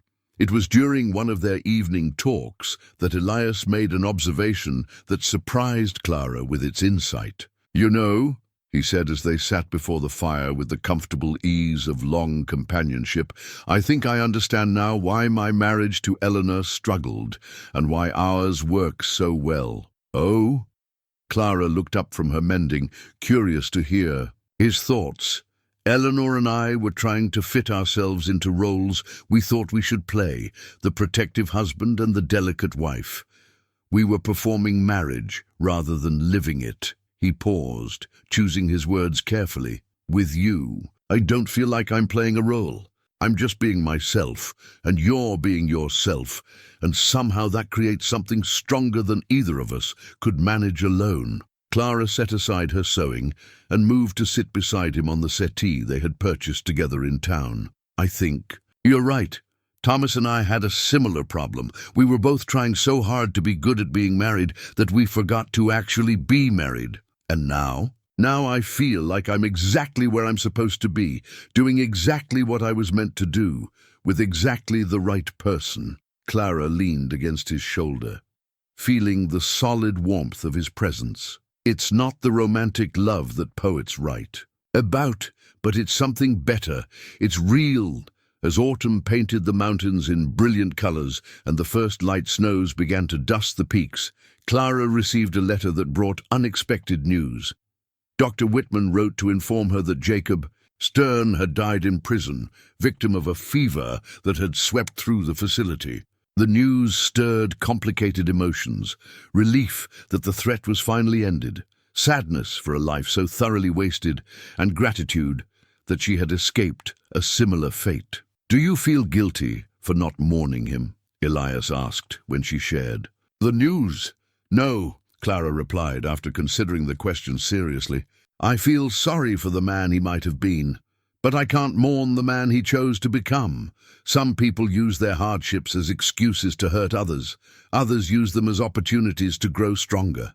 Jacob made his choice." Winter settled over the ranch with familiar routine, but this year Clara faced it without fear or uncertainty. She had proved to herself that she could handle whatever challenges arose, and she had a partner who valued her strength rather than seeking to diminish it. On Christmas morning, as snow fell gently outside their windows and the smell of Maria's cooking filled the house, Clara found herself thinking about the extraordinary journey that had brought her to this moment. 18 months ago, she had been a frightened widow dependent on the charity of strangers. Now she was a ranch wife, a business partner, a woman who had found her voice and learned to use it. "Any regrets?" Elias asked, following her gaze toward the window where Belle grazed peacefully in the snow-covered pasture. Clara considered the question seriously, as she considered all important questions. The path that had led her here had been painful and difficult, marked by loss and hardship and moments of genuine terror, but it had also been the path that had revealed her true strength and brought her to this place of belonging. "None," she said finally, "not even the parts that hurt. They all led me here, to this life, to you, to the person I've become. I wouldn't change any of it." As the winter sun set behind the mountains, painting the sky in shades of purple and gold, Clara Monroe stood in the home she had helped build and looked toward a future that was entirely her own creation.